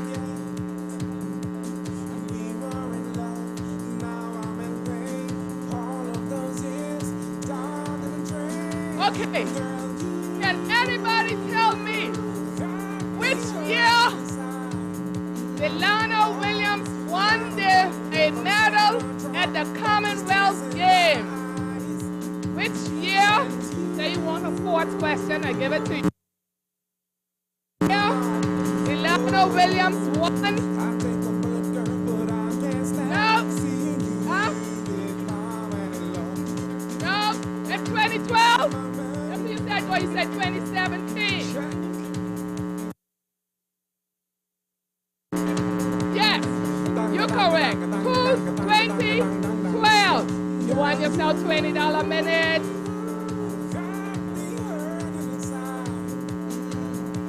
Who answered? Okay, so you want a minute? All right, Sharon, if you can see that we are marshalling out the athletes for the 400 meters. They are being marshaled out. Godfrey, you ready for me? Not quite. That's just saying they're marshalling out the athletes. Continue. Okay. I'm coming back, y'all. I go and look for questions because these questions are too easy for y'all. It's like primary school questions. Yes, it's an impromptu thing. I had to come lively up this crowd. Get some minutes, get some going on for this crowd. So that's why I ain't got no questions for y'all. Y'all give me 1 minute, and I'm coming back. Hey, Miss Claudia. I saw your boy running. Wow. He got it. I can see that. He's going to Carifta. I'm protecting that. He's going to Carifta. No, he ain't got up on the beans. No. We beans from Salky. Godfrey? No, he didn't get up from the beans. He got up from Jamaica. They have mornings in Jamaica, right? Where are you from? Bahamas? Ronnie. Sharon, that boy, mother is from Grand Turk and his father is from the Bahamas. And he's a bean? And he's a bean. He got the blood, the bean blood. I know he ain't get a running from the beans. Why? I know he used to run. What happened to that? I used to run, jump. You used to run and jump, Godfrey? I ran Carifta At Carifta? all the time. All the time? That's it. No, Godfrey. Me and Arthur Couch, all of us. What the lady name? That Ewing gal who came from Provo. Okay. All of us went to Carifta. Uh-huh. Over in Bermuda. Okay. You ready for what? Okay, 400 meters. 400 meters? All classes. Okay.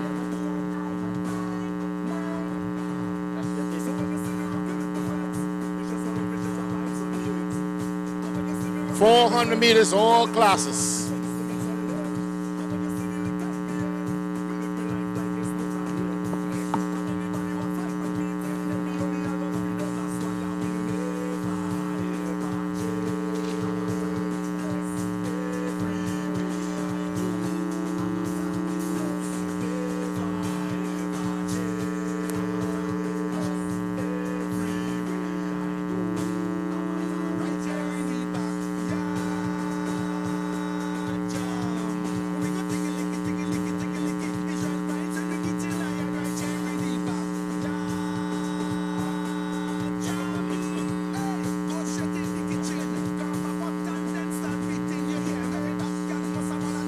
Okay, ladies and gentlemen, we are getting ready to start the 400 meters. And this is going to be the 400 meters for the under 17 girls.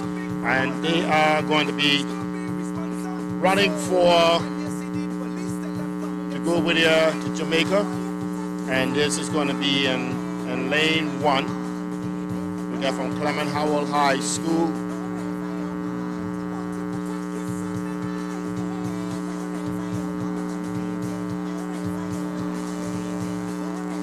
Lane 1, we have with Lena Belville from Clement Howell High School, and lane number 1. And lane number 2 from Louise Garland Thomas, we have Brianna Rigby.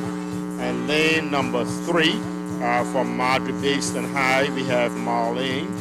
Lane number 4 from Long Bay High School at Louise Garland Thomas, we have Johnson. And lane number 5 from Madre Basin High School, we have number Cunningham. Lane number 6, we have Ms. Williams. Lane number 7 from Clement Howell High School, we have Soily.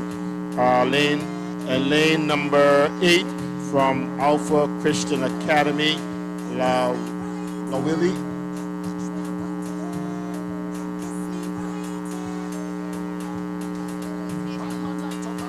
Latavia.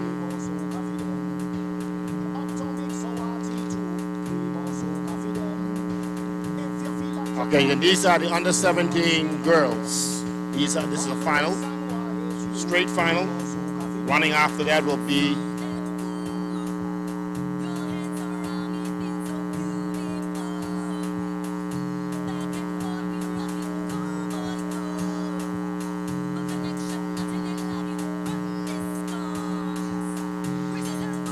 these are time finals.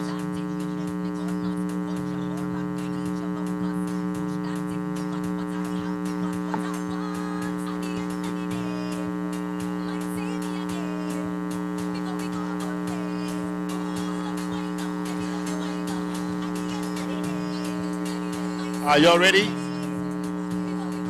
Let's go.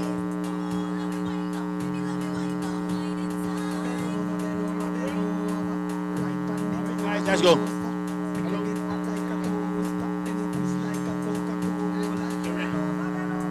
Okay, young ladies, let's go. Lane number 1.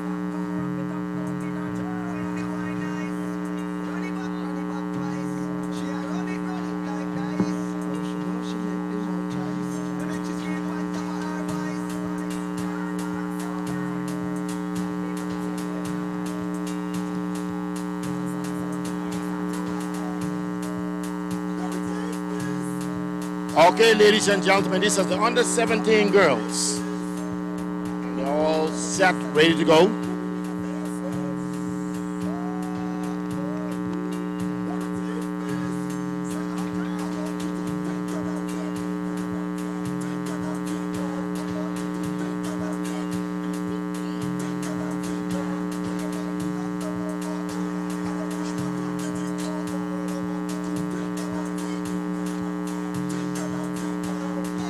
Yes, as they get ready to start the race.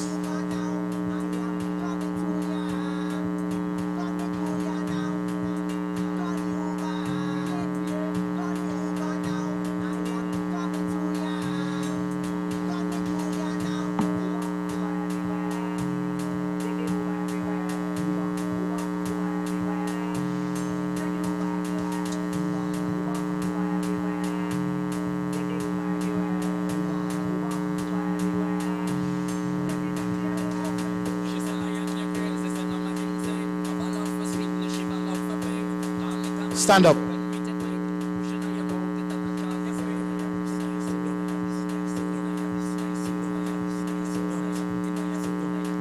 To your marks.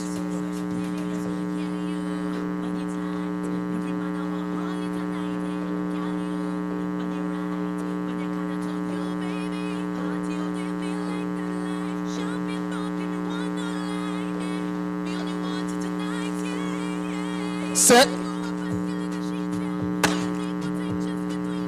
Okay, they're off and running. These are full field of athletes. Oh, my Lord. Watch them now go around the bend. 400 meters out there around the bend. And watch these young ladies go. Oh, my Lord. That young girl out there from the far lane taking off. And she's going down the bend. And watch that young lady from Long Bay High School that look like Marlene coming in straight here. Watch them coming around the bend off the back straightaway and then to the curve. Oh, as they now begin to stretch it out. Watch that young girl, she develop more. And as they come around the bend, now watch them coming to the bend. And boy, now you're going to see some racing coming off the curve and to the straightaway. Watch them come down. Long Bay, that's Marlene coming inside there. As they come down into the home track. And now that young lady take off from outside. And she's going to show her true colors. And watch her. She's from Alpha Christian Academy. Oh, as she goes. And she's going in there. And she is in for the 400 meters. And Margie Basin is inside there. And my say the 400 meters under 17 girls. This is in the books. I said, ladies and gentlemen, it is in the books. Yes, now it is. Ladies and gentlemen, give them a round of applause. These are the young ladies, under 17, under 17. Some lady.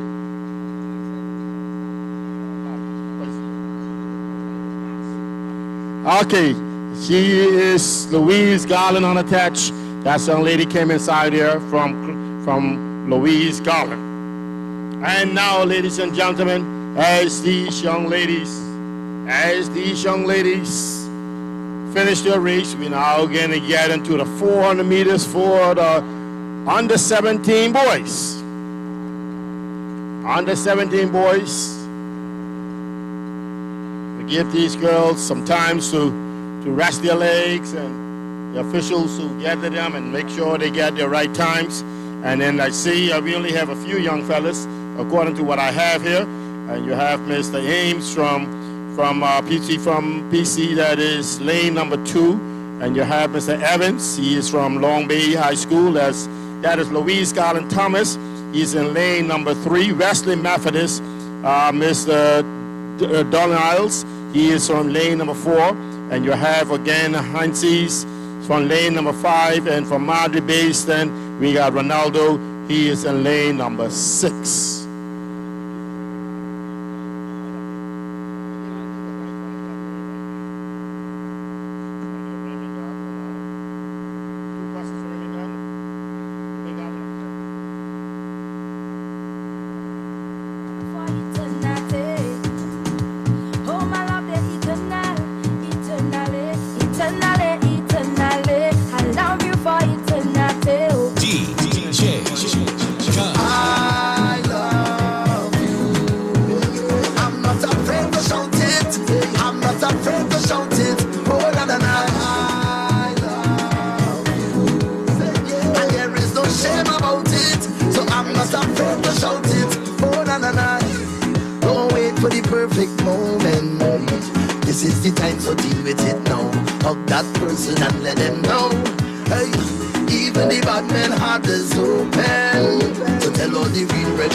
Let's go. Okay, guys, take the track. And you got lane number 2. You got Sunley, lane number 2. Evans, Louise Garland, lane 3. And you have Wesley Methodist, you are lane number 4. And you have Hensey in lane number 5. And Ronaldo from Raymond Garden in 6. And Kyle from Marjorie Basin High, you is in lane number 7. Okay, let's go.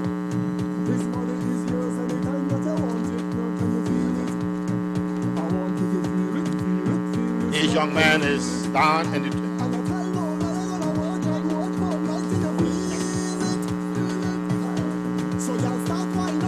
Okay, as these young fellas get ready, they are on the track.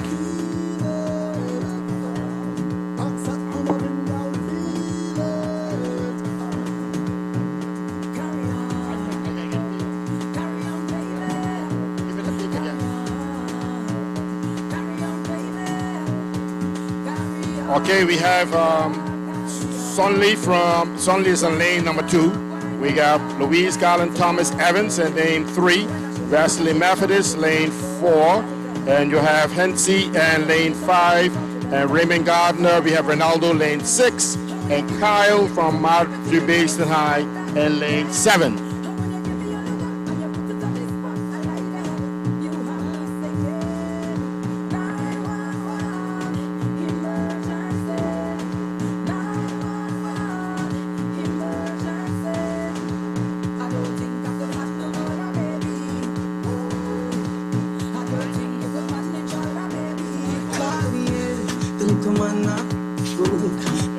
Somebody else, call me else. Can I see the boy need it? Like in the say too good feel. Better you, somebody else, call me else. She want to feel gangale, she want to feel gangale. Call me else. On the track, let's go. 1 minute, please. As soon as we're ready on the photo finish, we'll be ready to go.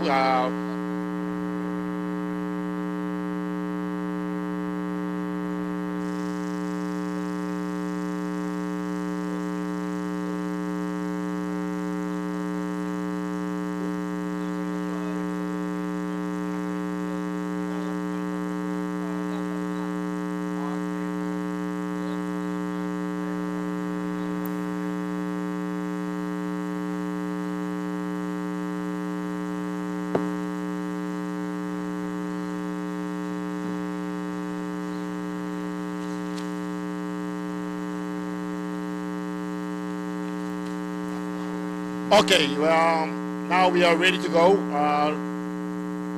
on the track.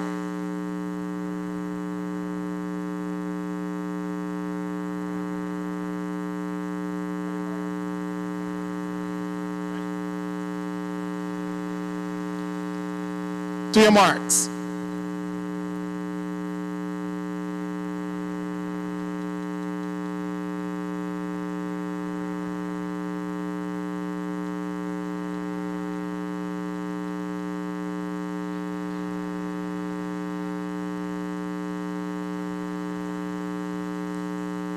Set. Okay, young man, these are young fellas on the 17. As you see them come around the track there, and boy, watch these young fellas as they travel. These young boys, they are traveling. Coming down the bend there, my boy, the boy from Long Bay High School, he is now putting in some work.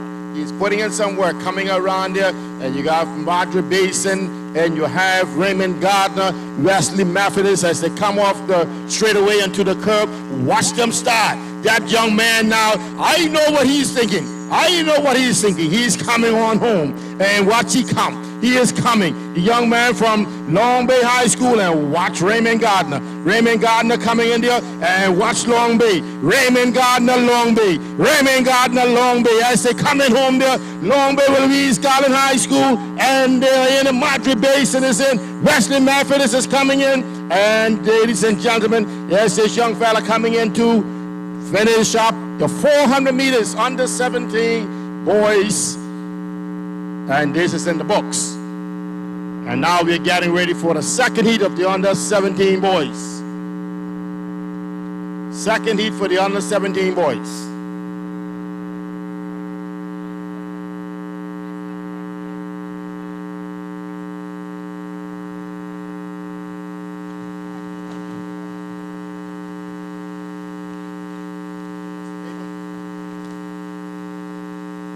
Under 17 boys, this is the second heat. And from Clement Howell High School, we have Natalie Agenor. He is from Clement Howell High School. He's in lane number 2. And we have an unattached in this race, and he is Mr. Quant from the lane number 3. And lane number 4, we got Louise Garland Thomas. We got Daylin Morris. Lane number 5, we have from Precious Treasures, Mr. Munnings. I tell you, he's in lane number 5. And Marco Williams from Madrid-Based High School is in lane number 6. And we have Nathan Agenor, Clement Howell High School, lane number 2. Lane number 3, unattached. This is Mr. Quant. He is here with the running with the high school boys. And lane number 4, we got Louise Garland Thomas. And that is Daylin Morris. He is in 4. And in number 5, we got from Precious Treasures, Mr. Munnings. And from lane number 6, Madrid-Based High School, we have Marco Williams. And that is going to be the under 17 boys heat 2 here on the track right now.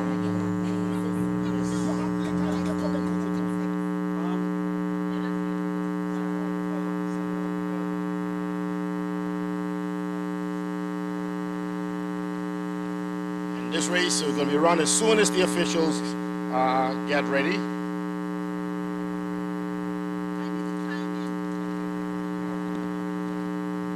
And after this, we'll be dealing with the under 20, the girls and boys. And ladies and gentlemen, as you heard earlier, we will be having a race with the Commonwealth Games, the 100 meters. That will be with your elite athletes. These are the boys who we are going to be choosing to go to the Commonwealth Games here over in Birmingham, England, July 28th through August 8th. And you can see Delano run right here on this beautiful track. I tell you, I feel bunksy myself, want to make 1 or 2 steps.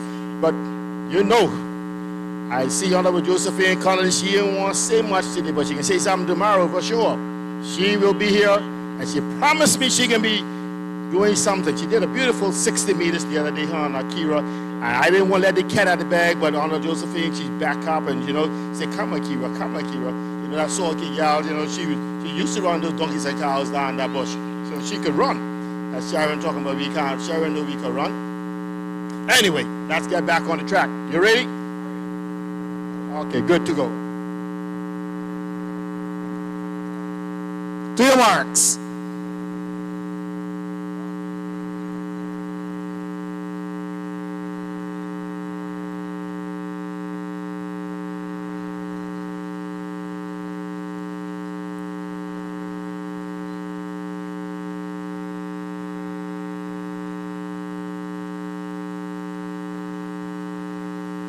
Sit.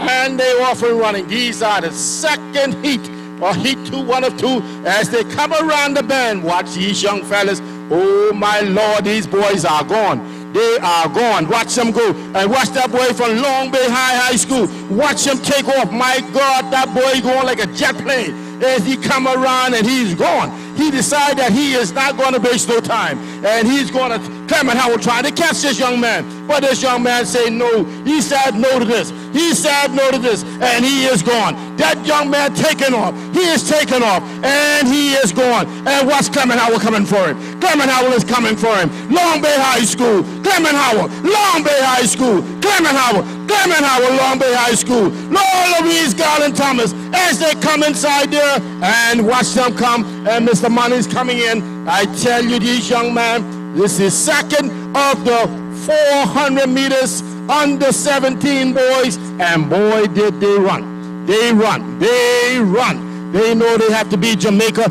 And watch this young man as he come in there, and he is finding the track. He is finished. This is 400 meters under 17 boys, and this one is in the books. Now, ladies and gentlemen, coming up will be our under 20 girls.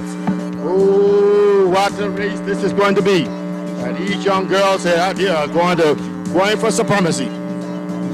They are going for supremacy.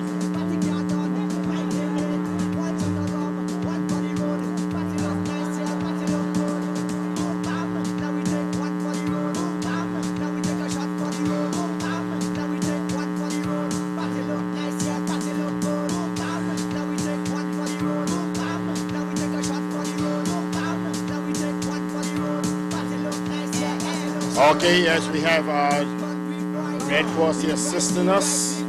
We're only going to have 2 young ladies running this race, and one is going to be from Clement Howell High School, and the other is going to be from Raymond Gardner. So we have in turn Lynn. Lynn is going to be from Clement Howell High School, and Lynn is going to be in lane number 3. And Miss Joseph from Raymond Gardner High School, you're going to be in lane number 4. Just 2 young ladies under 20 in this race. Lane number 3 going to be Lynn from Clement Howell, and lane 4 Joseph from Raymond Gardner High School. So as soon as the officials get through with the young boys from the under 17 second heat, we will get this one ready. We'll get this one ready, and then we have the boys under 20, and then we can get into some business that you would like to see. You've been longing to see your elite athletes run. You've been longing for that, and well, we have a brand new track, and you will be seeing this race here tonight. So, I want to tell you, no cameras are allowed, but I really can't say that because you fellas can disobey me anyway. So, take your pictures. Take your pictures. Guys ready with the officials? Okay, Mario and his team is ready. Young girls, are you ready? Good. Officials at the finish lines, are you ready? They look like they are.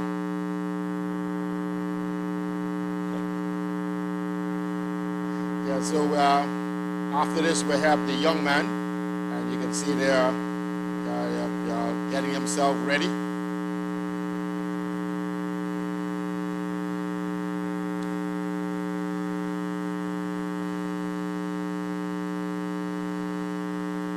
To your marks.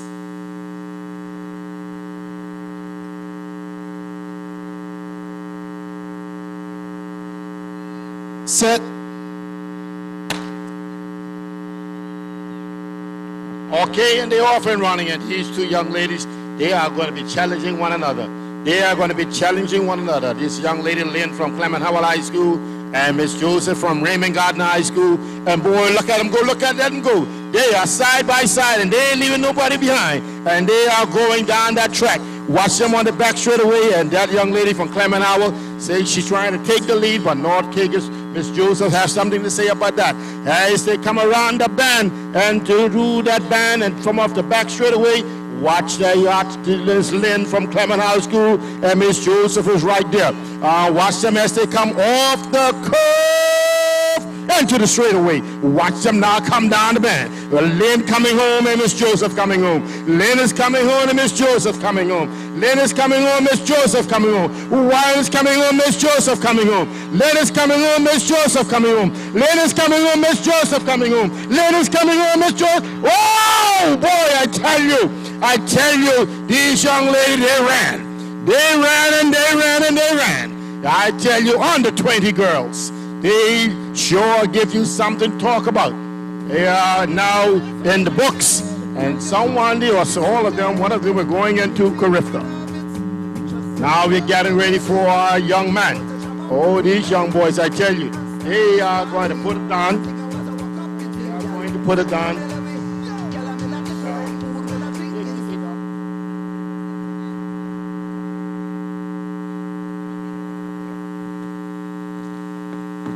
And now we have the under 20 boys. And here we have from lane number 1 from Alpha Christian Academy, Mr. Jean. Alpha Christian Academy, Mr. Jean, you're in lane number 1. Long Bay High School, number 2, you have Stewart. You're in Long Bay High School, Mr. Stewart, you're in lane number 2. From Clement Howell High School, Mike, you are in lane number 3. Clement Howell High School, Mike, you are lane number 3. Unattached, that is Dolphus, it's lane number 4, unattached. Lubinski, lane number 4. And from Raymond Gardner High School, Mr. Gardner, D'Amico Gardner, you're in lane number 5. Mr. Gardner, you're in lane number 5. And from Long Bay High School, lane number 6, you got Alexa. You are lane number 6. And lane number 7, you have Randy from lane number 7. And he is from Elite High School. Okay, Jean, Alpha Christian Academy in 1. Long Bay High School, Ruiz Garland Thomas, you are Stewart, and number 2.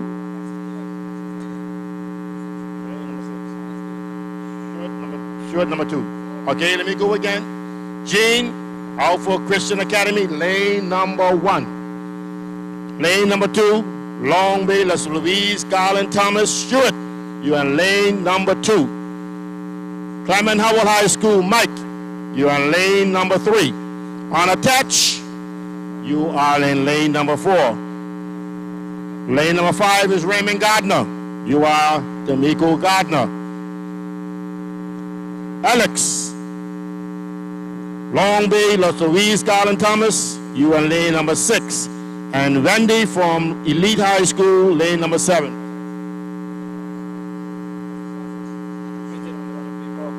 And we have lane number 8, that is Mr. Ace. You're from Clement Howell High School in lane number 8. Lane number 8.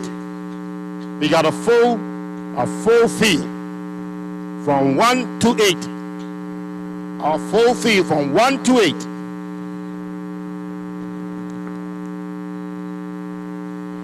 Now, these young men, they all got their lane assignments and they are ready to go. And once I have the okay from the finish line, you ready?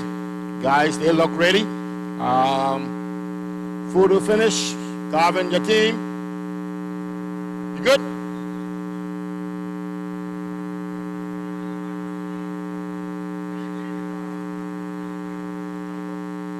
Lane number 8. Can I give me a number, please?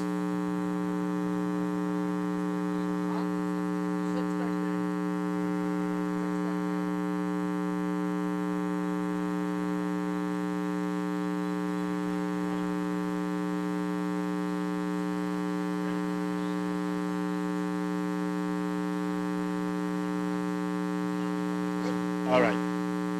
Okay. We are ready to go with this under 20 boys. To your marks.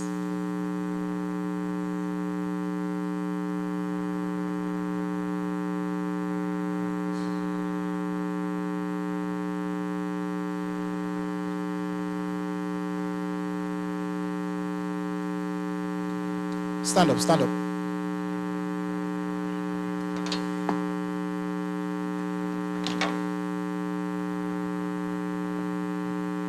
Okay, the starting official, he's going to just have a little word and then we'll do it again. It's under 20 boys. Under 20 boys, we're going to get this right and make sure that everything goes well because these boys are running for something. They're running to go to Jamaica. So at the end of the day, ladies and gentlemen, we want to make sure they have every opportunity available to do just that.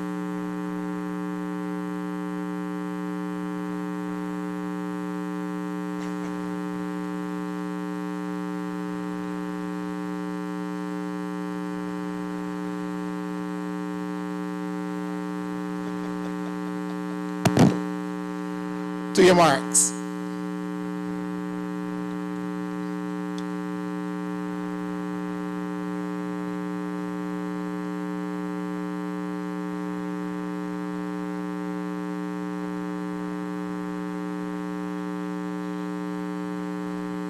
Sit.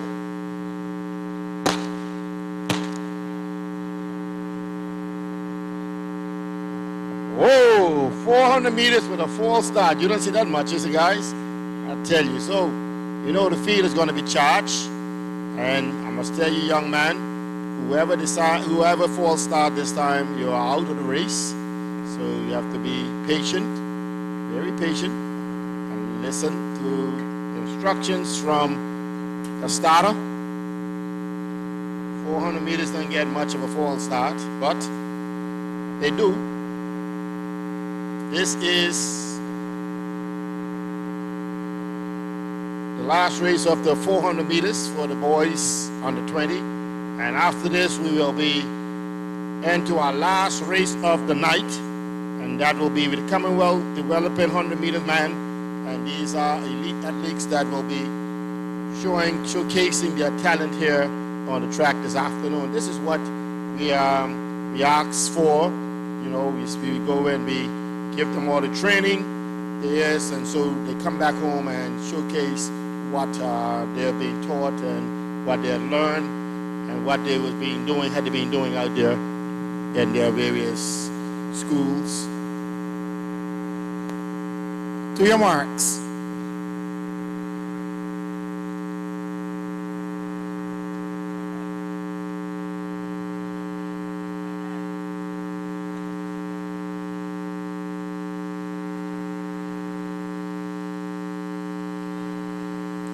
Set. And they off and running. We got a full field of athletes here, lady. And as you see, they take off around the band. And these young men, they ain't playing. That young fella from Clement Howell out there, he is gone. Long Bay High School is right there behind him. And then you watch my boy there from Proudfoot Christian Academy. He is there. Raymond Gardner is there. Watch them all on the back straightaway. And they're coming around, bunching up. Oh, watch that young man. He just take off. He just take off around the curve. He didn't wait for nothing. He just take off around the curve and watch Clement Howell decided that he is now going to say something about this. Coming into the straightaway, these young men, they are coming home. They are coming home. Watch them side by side. And that young man decided to go. And he is gone. Clement Howell is there with him. And he is gone. Watch them come pounding their way home. And that's how he's going to finish. Raymond Gardner coming for Clement Howell. And tell you for the finish there. Long Bay High School. And ladies and gentlemen, under 20 boys. As you see, they did not disappoint. Give them a round of applause. Give them a round, as you see. Elite High School just came in. And I tell you, ladies and gentlemen, they did not disappoint. So guess what? You got to be here tomorrow. You have to be here tomorrow because we're going to start with the 1,500 meters. Hey, don't go nowhere. Don't go nowhere. We still have our elite athletes to run. And I tell you, these are our elite athletes, and they are going to perform for us here this afternoon. Godfrey, the big race coming up now. The big race is coming. Sharon, take it off and give some minutes away. All right, let me do something now. That's right. While we wait on Delano and Courtney and the rest of the boys over there, I tell you, ladies and gentlemen, they are going to run for you today. All right, wipe up, pump up some music here. While we get ready to see our elite athletes. Now, Sharon, you got to big up these fellas now, you know. I know, are you ready? All the time. Wipe up, let's go, Mr. DJ. Wiper, I ain't got no sound over here, man. Give me some sound, Wiper. Give me some sound, Wiper. You some big speakers, man.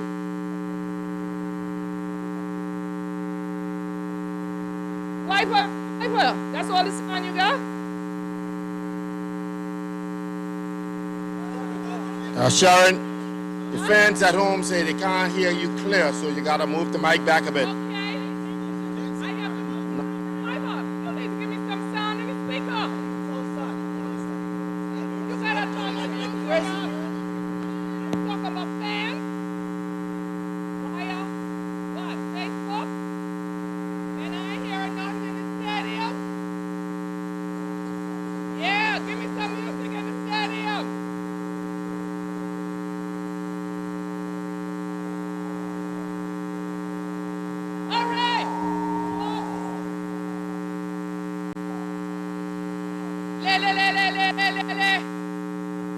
Y'all ready to win?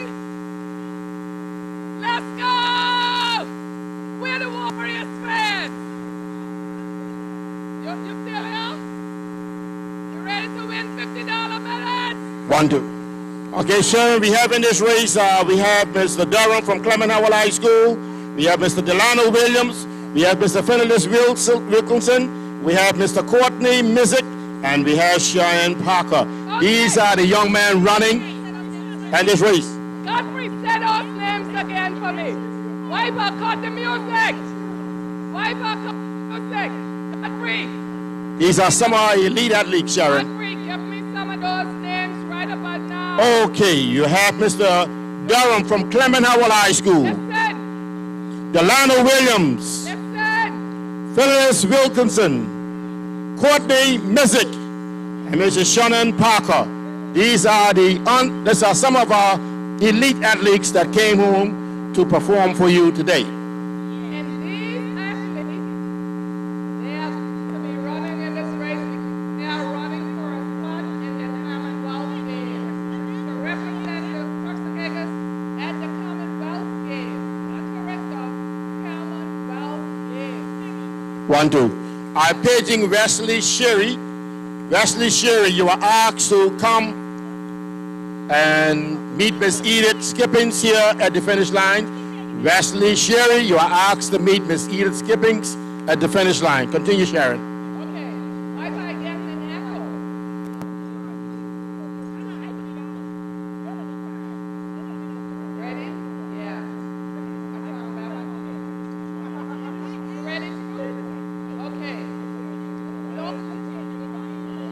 Y'all be listening. I went go get a question for y'all. That's why I took all that all the time. Only the section I'm in? Okay. Okay, let me read before I give this question. Wiper, pull up some music for me. Let me get up ready for this question.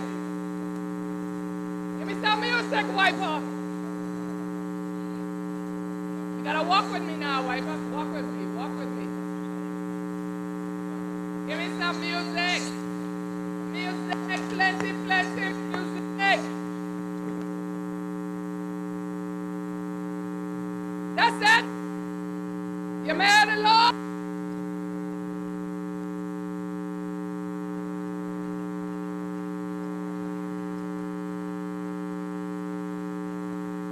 Okay. Well, my wife keep going in and out.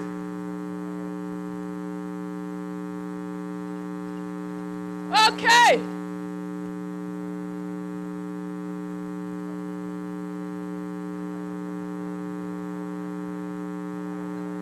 Okay. You ready? Get up. Let's go. Wiper. That's too slow. Wiper. That's too slow, yeah. That's called that's for dancing. I want some music for jumping up and making noise. Yeah. Gotta get ready. Let me get this ready. I'm ready.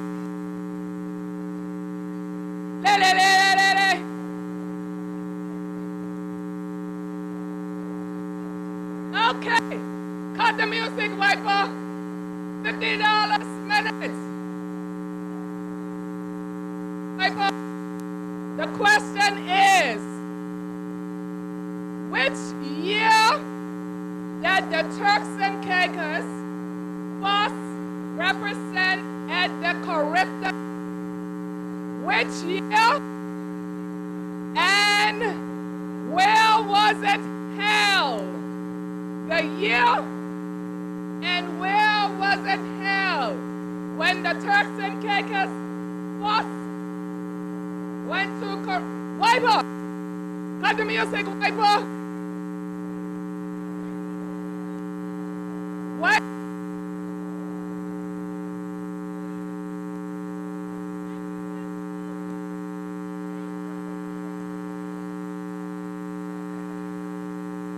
Okay, cut the music, Wiper. You aren't paying attention. Okay, which year it was that the Turks and Caicos Islands was first represented at the Carifta Games, and where was it held?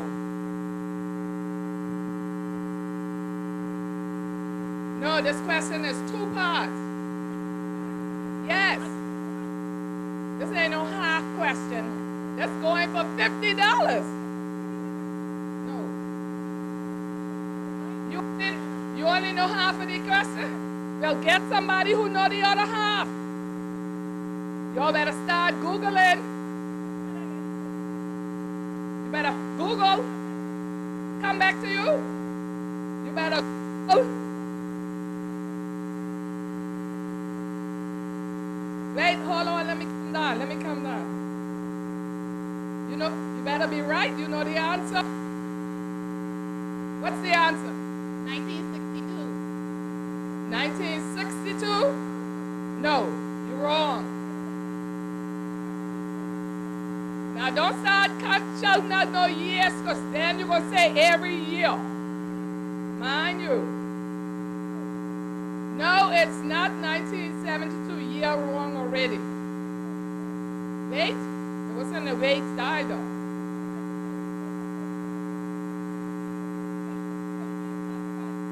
Only thing I could give you is some salty candies. That's all I got. I can't give you flow minutes. And I didn't even know how. You from the Bahamas?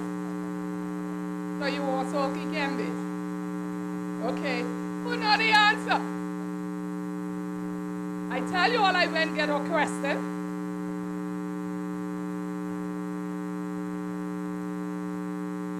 You know the answer? The year that Turks and Caicos first went to Carifta, and where was it held? Oh, 90s? That's young time, boy. We've been going to Carifta long before the 90s. You ready? Okay. Oh! I know! You Google! You just ask Google, eh? Hey! You only say you had half of the question. Answer. You Google? Man, I did not know that was in Google. Darren, she got the minutes. Wiper! It was in 1978, and it was held in Nassau, Bahamas. That is correct. Wow, pump up the music. This section got it going on. Yes.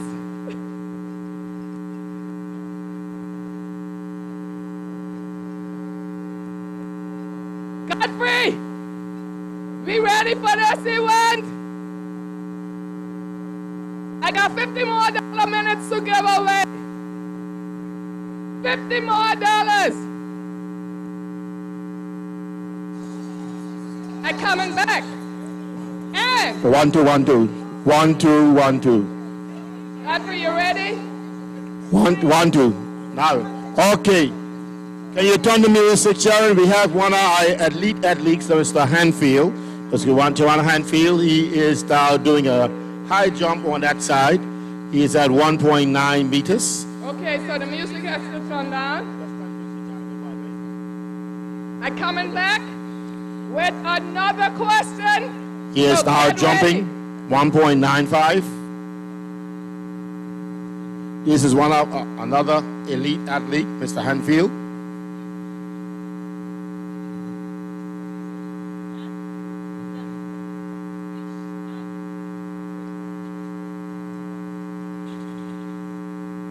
He's at 1.95.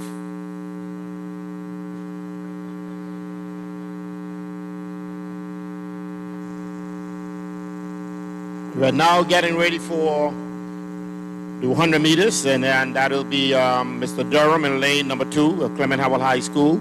Lane number 3, we're going to have Delano Williams. Lane 4, we have Finnelis Wilkinson. Lane number 5, we have Courtney Missick. And lane number 6, we have Shannon Parker.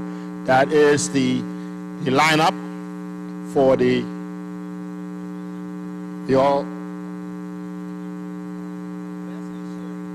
And also now we have joining this crowd is Wesley Sherry. He is in lane number 7. So again, we have for this race as developing 100 meters, we have Mr. Durham in lane number 2 from Clement Howell. We have lane number 3, Delano Williams. Lane number 4, we have Phyllis Wilkinson. Lane number 5, we have Courtney Mizik. Lane number 6, we have Shannon Parker. And lane number 7, we have Wesley Sherry. Aliello Durham is in lane number 2. But if you look at the right side of the field, we also have another elite athlete, Mr. Hanfield. He is now jumping at 1.9.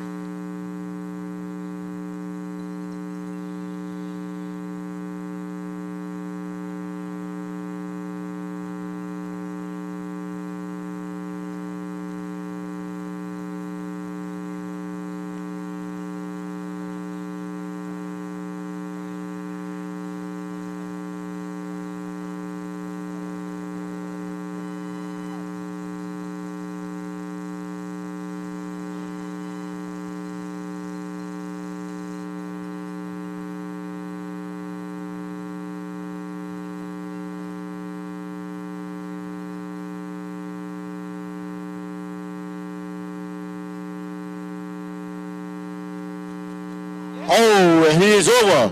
He is over. Give him a cheer, ladies and gentlemen. That is Mr. Hanfield, one of our elite athletes. I tell you, Carl is over 1.9. And now I think they're going to up the bar.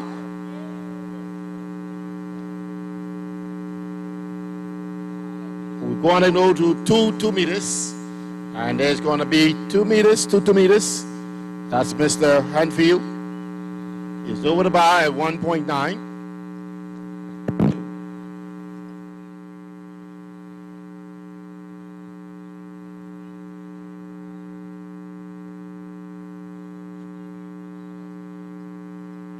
Yes, as you can see down on the starting block side of the 100 meters, we have athletes down there. This is the last race of the day, and this is the Commonwealth Games developing 100 meters for men. And these are our young boys that we send away to train to make Trucks and Cakes proud. And joining them will be Mr. Durham from Clement Howell High School, and the rest of them, we have Delano Williams. He's running out of lane 3. And Phyllis Wilkinson, he's running out of lane 4. Courtney Mizik, he's running out of lane 5. Shannon Parker, he's running out of lane 6. And Wesley Sherry, he's running out of lane number 7. So, now you have here this afternoon, we have the Director of Sports, you have the Deputy Director, you got the Minister of Sports, you got the Minister of Finance, Honorable Udis Morris, the Honorable Josephine Connolly. I tell you, there's Edith Cox from the Commonwealth Games. You have Edith Skippins from the TC3As. Boy, look at the dignitaries, and you ain't gonna leave me out. I'm the president of the Commonwealth Game Association, so I throw myself into there as well. And boy, I tell you, it's gonna be the Muckamucks. And you got, look at Amin. Amin, I'll tell you, can't leave him out. He is the Mr. Radio personality himself from Sports Watch. He is here. Oh man, and look at you fans. Oh, the stands is full. The stands are full. But now, you know, look, take a look to the right side. That's look like some money. Who got some money on this race? These folks on the fence, they're talking amongst themselves. I can't hear them. They look like they got some money on this race. I tell you, Let me see who got some money on this race. They're all talking secretly. Who gonna win this race? Who got some money on this? One thing. My money on Delano. I start north. My money on Delano. I for everyone. Okay. I'm a Commonwealth guy. I got to be for everybody. I ain't talking to you, Godfrey. I'm from everybody. I support all my athletes. Being the director of sports, supporting all the athletes. I ain't talking to him. Right, director? He's supporting everybody. Parker, he's supporting everybody. Now listen, I can't speak for Parker. Parker's go sideways sometimes, you know. I can speak for the director. Parker, I gotta ask you, who you supporting, Parker? Race. Me and the director got everybody. Parker ain't gonna say nothing either. I get Delano. Who you got? Phyllis. I looking for an underdog. Huh? Yes, you got West Rugby. If this is rugby, I have to say West, but I can go with an underdog. And everybody else get Delano. Sharon, who you got, Delano? Yeah, I got my money on the golden boy. What you talking about? I'm looking for an upset. I want an upset. I want to shake this crowd up. Yeah. White flag, they're ready. Okay, your finish line is ready. Finish line, are you ready? Starting blocks, just give me a minute, please.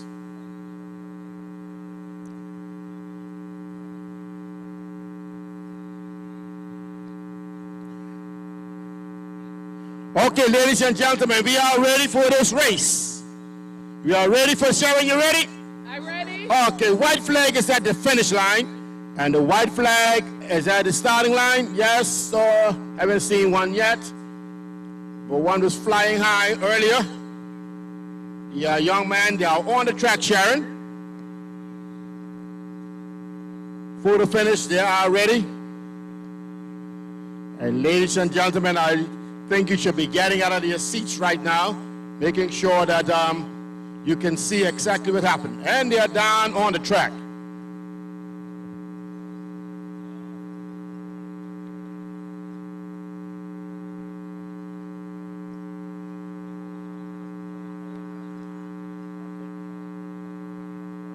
And they're off and run. Here they come down the track. Oh, they're gone. Watch them go. Oh, my Lord, they are gone. They are gone. Watch them come. Watch Wesley Cherry. Wesley Cherry. The lion just take off. The lion just take off halfway. He take off. Williams.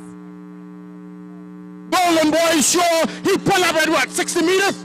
He pulled up at 60 meters and he dashed everybody. Oh, my Lord. Oh, the Lionel show. That's why he is the Golden Boy. He take off from where Josephine started, and I tell you, he was gone. But you young man, you'll run. Your fellas, you'll run. I tell you, my boys, I tell you, my goal, oh my goal, give me, Wesley Cherry, your guys, give me something, give me. Oh, you perform, man. You perform, buddy, you perform. Give me something, buddy, give me something. You perform, man, you perform. Oh, you perform, you perform. 10.9. That they perform, they perform. They did what they're supposed to do. They did what they're supposed to do. And that young man from Clement Howell, you got to give that young man, listen, you got to give that man from Clement Howell all the praise. That boy ran with the big boys. He ran with the big boys. Delano, boy, I tell you, I give you all my love, buddy, all my love. I tell you, you got to say that we are producing good athletes. Mr. Ford, you and your team are doing well. I tell you, the Golden Boy pulled from 60 meters, and I ain't see nobody no more after that. But you must say, cheer them, give them a cheer, give them a cheer. They did. Nobody leave, nobody nowhere. Nobody. And I tell you, oh boy. Tomorrow we got 400 meters. So bring, now listen, y'all bring some money for your charity. We need some money for charity. Tomorrow, 400 meters, these boys is going to run again, Sharon. Y'all ready? Let's go, Wiper. That's the end of the running. Get ready.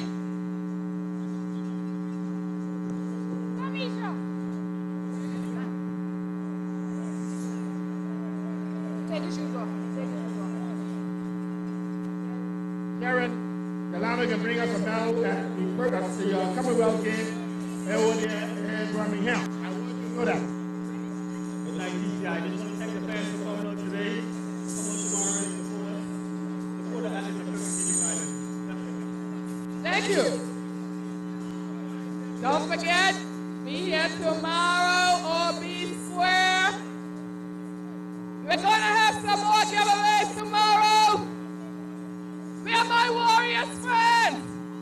Y'all ready tomorrow? Am I going to see you tomorrow? Warriors in the house. You ready? Come on and win tomorrow. That was too short. Delano Williams, congratulations. That's what 100 meters phenomenal performance as usual. is all about. What does it feel like to be back home running again? It's been tremendous coming back home. I am so happy that the guys got a new track. I want to big up the Sports Commission. They've done a tremendous job to getting the track and getting the athletes competing.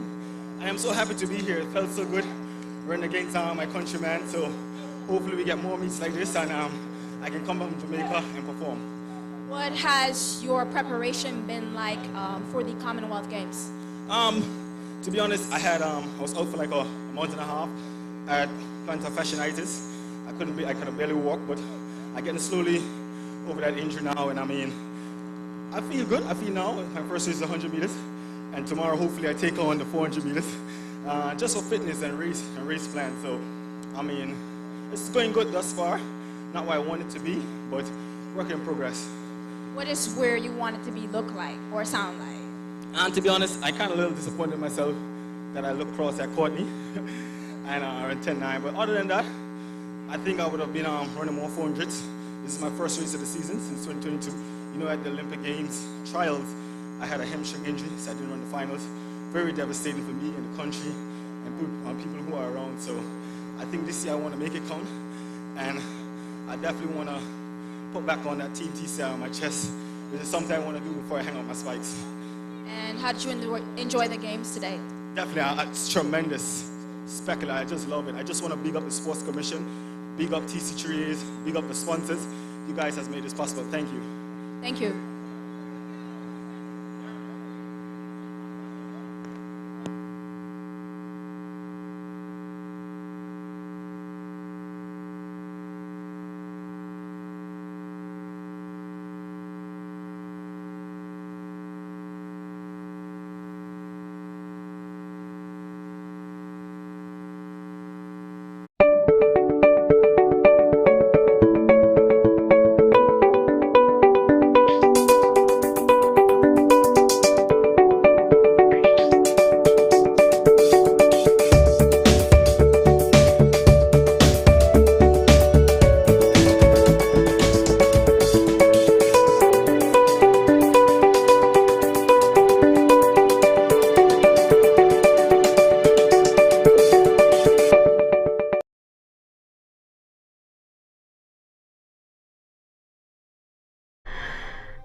Who's bothering you, Belinda? I don't like the way I feel. I killed 2 people last night after I tried really hard not to. Okay, well, that's not ideal. You shot someone? In the hand. How did it feel? Like you said it would feel. You wanna have sex? Yes. Someone has been killing members of the 12. I need you to continue the investigation. You're still playing the same old game of chess. So what game are you playing? What are you doing? Trying to show you I've changed. If you'd really changed, you wouldn't have come here. Oh, if you'd really changed, you wouldn't have let me. I had to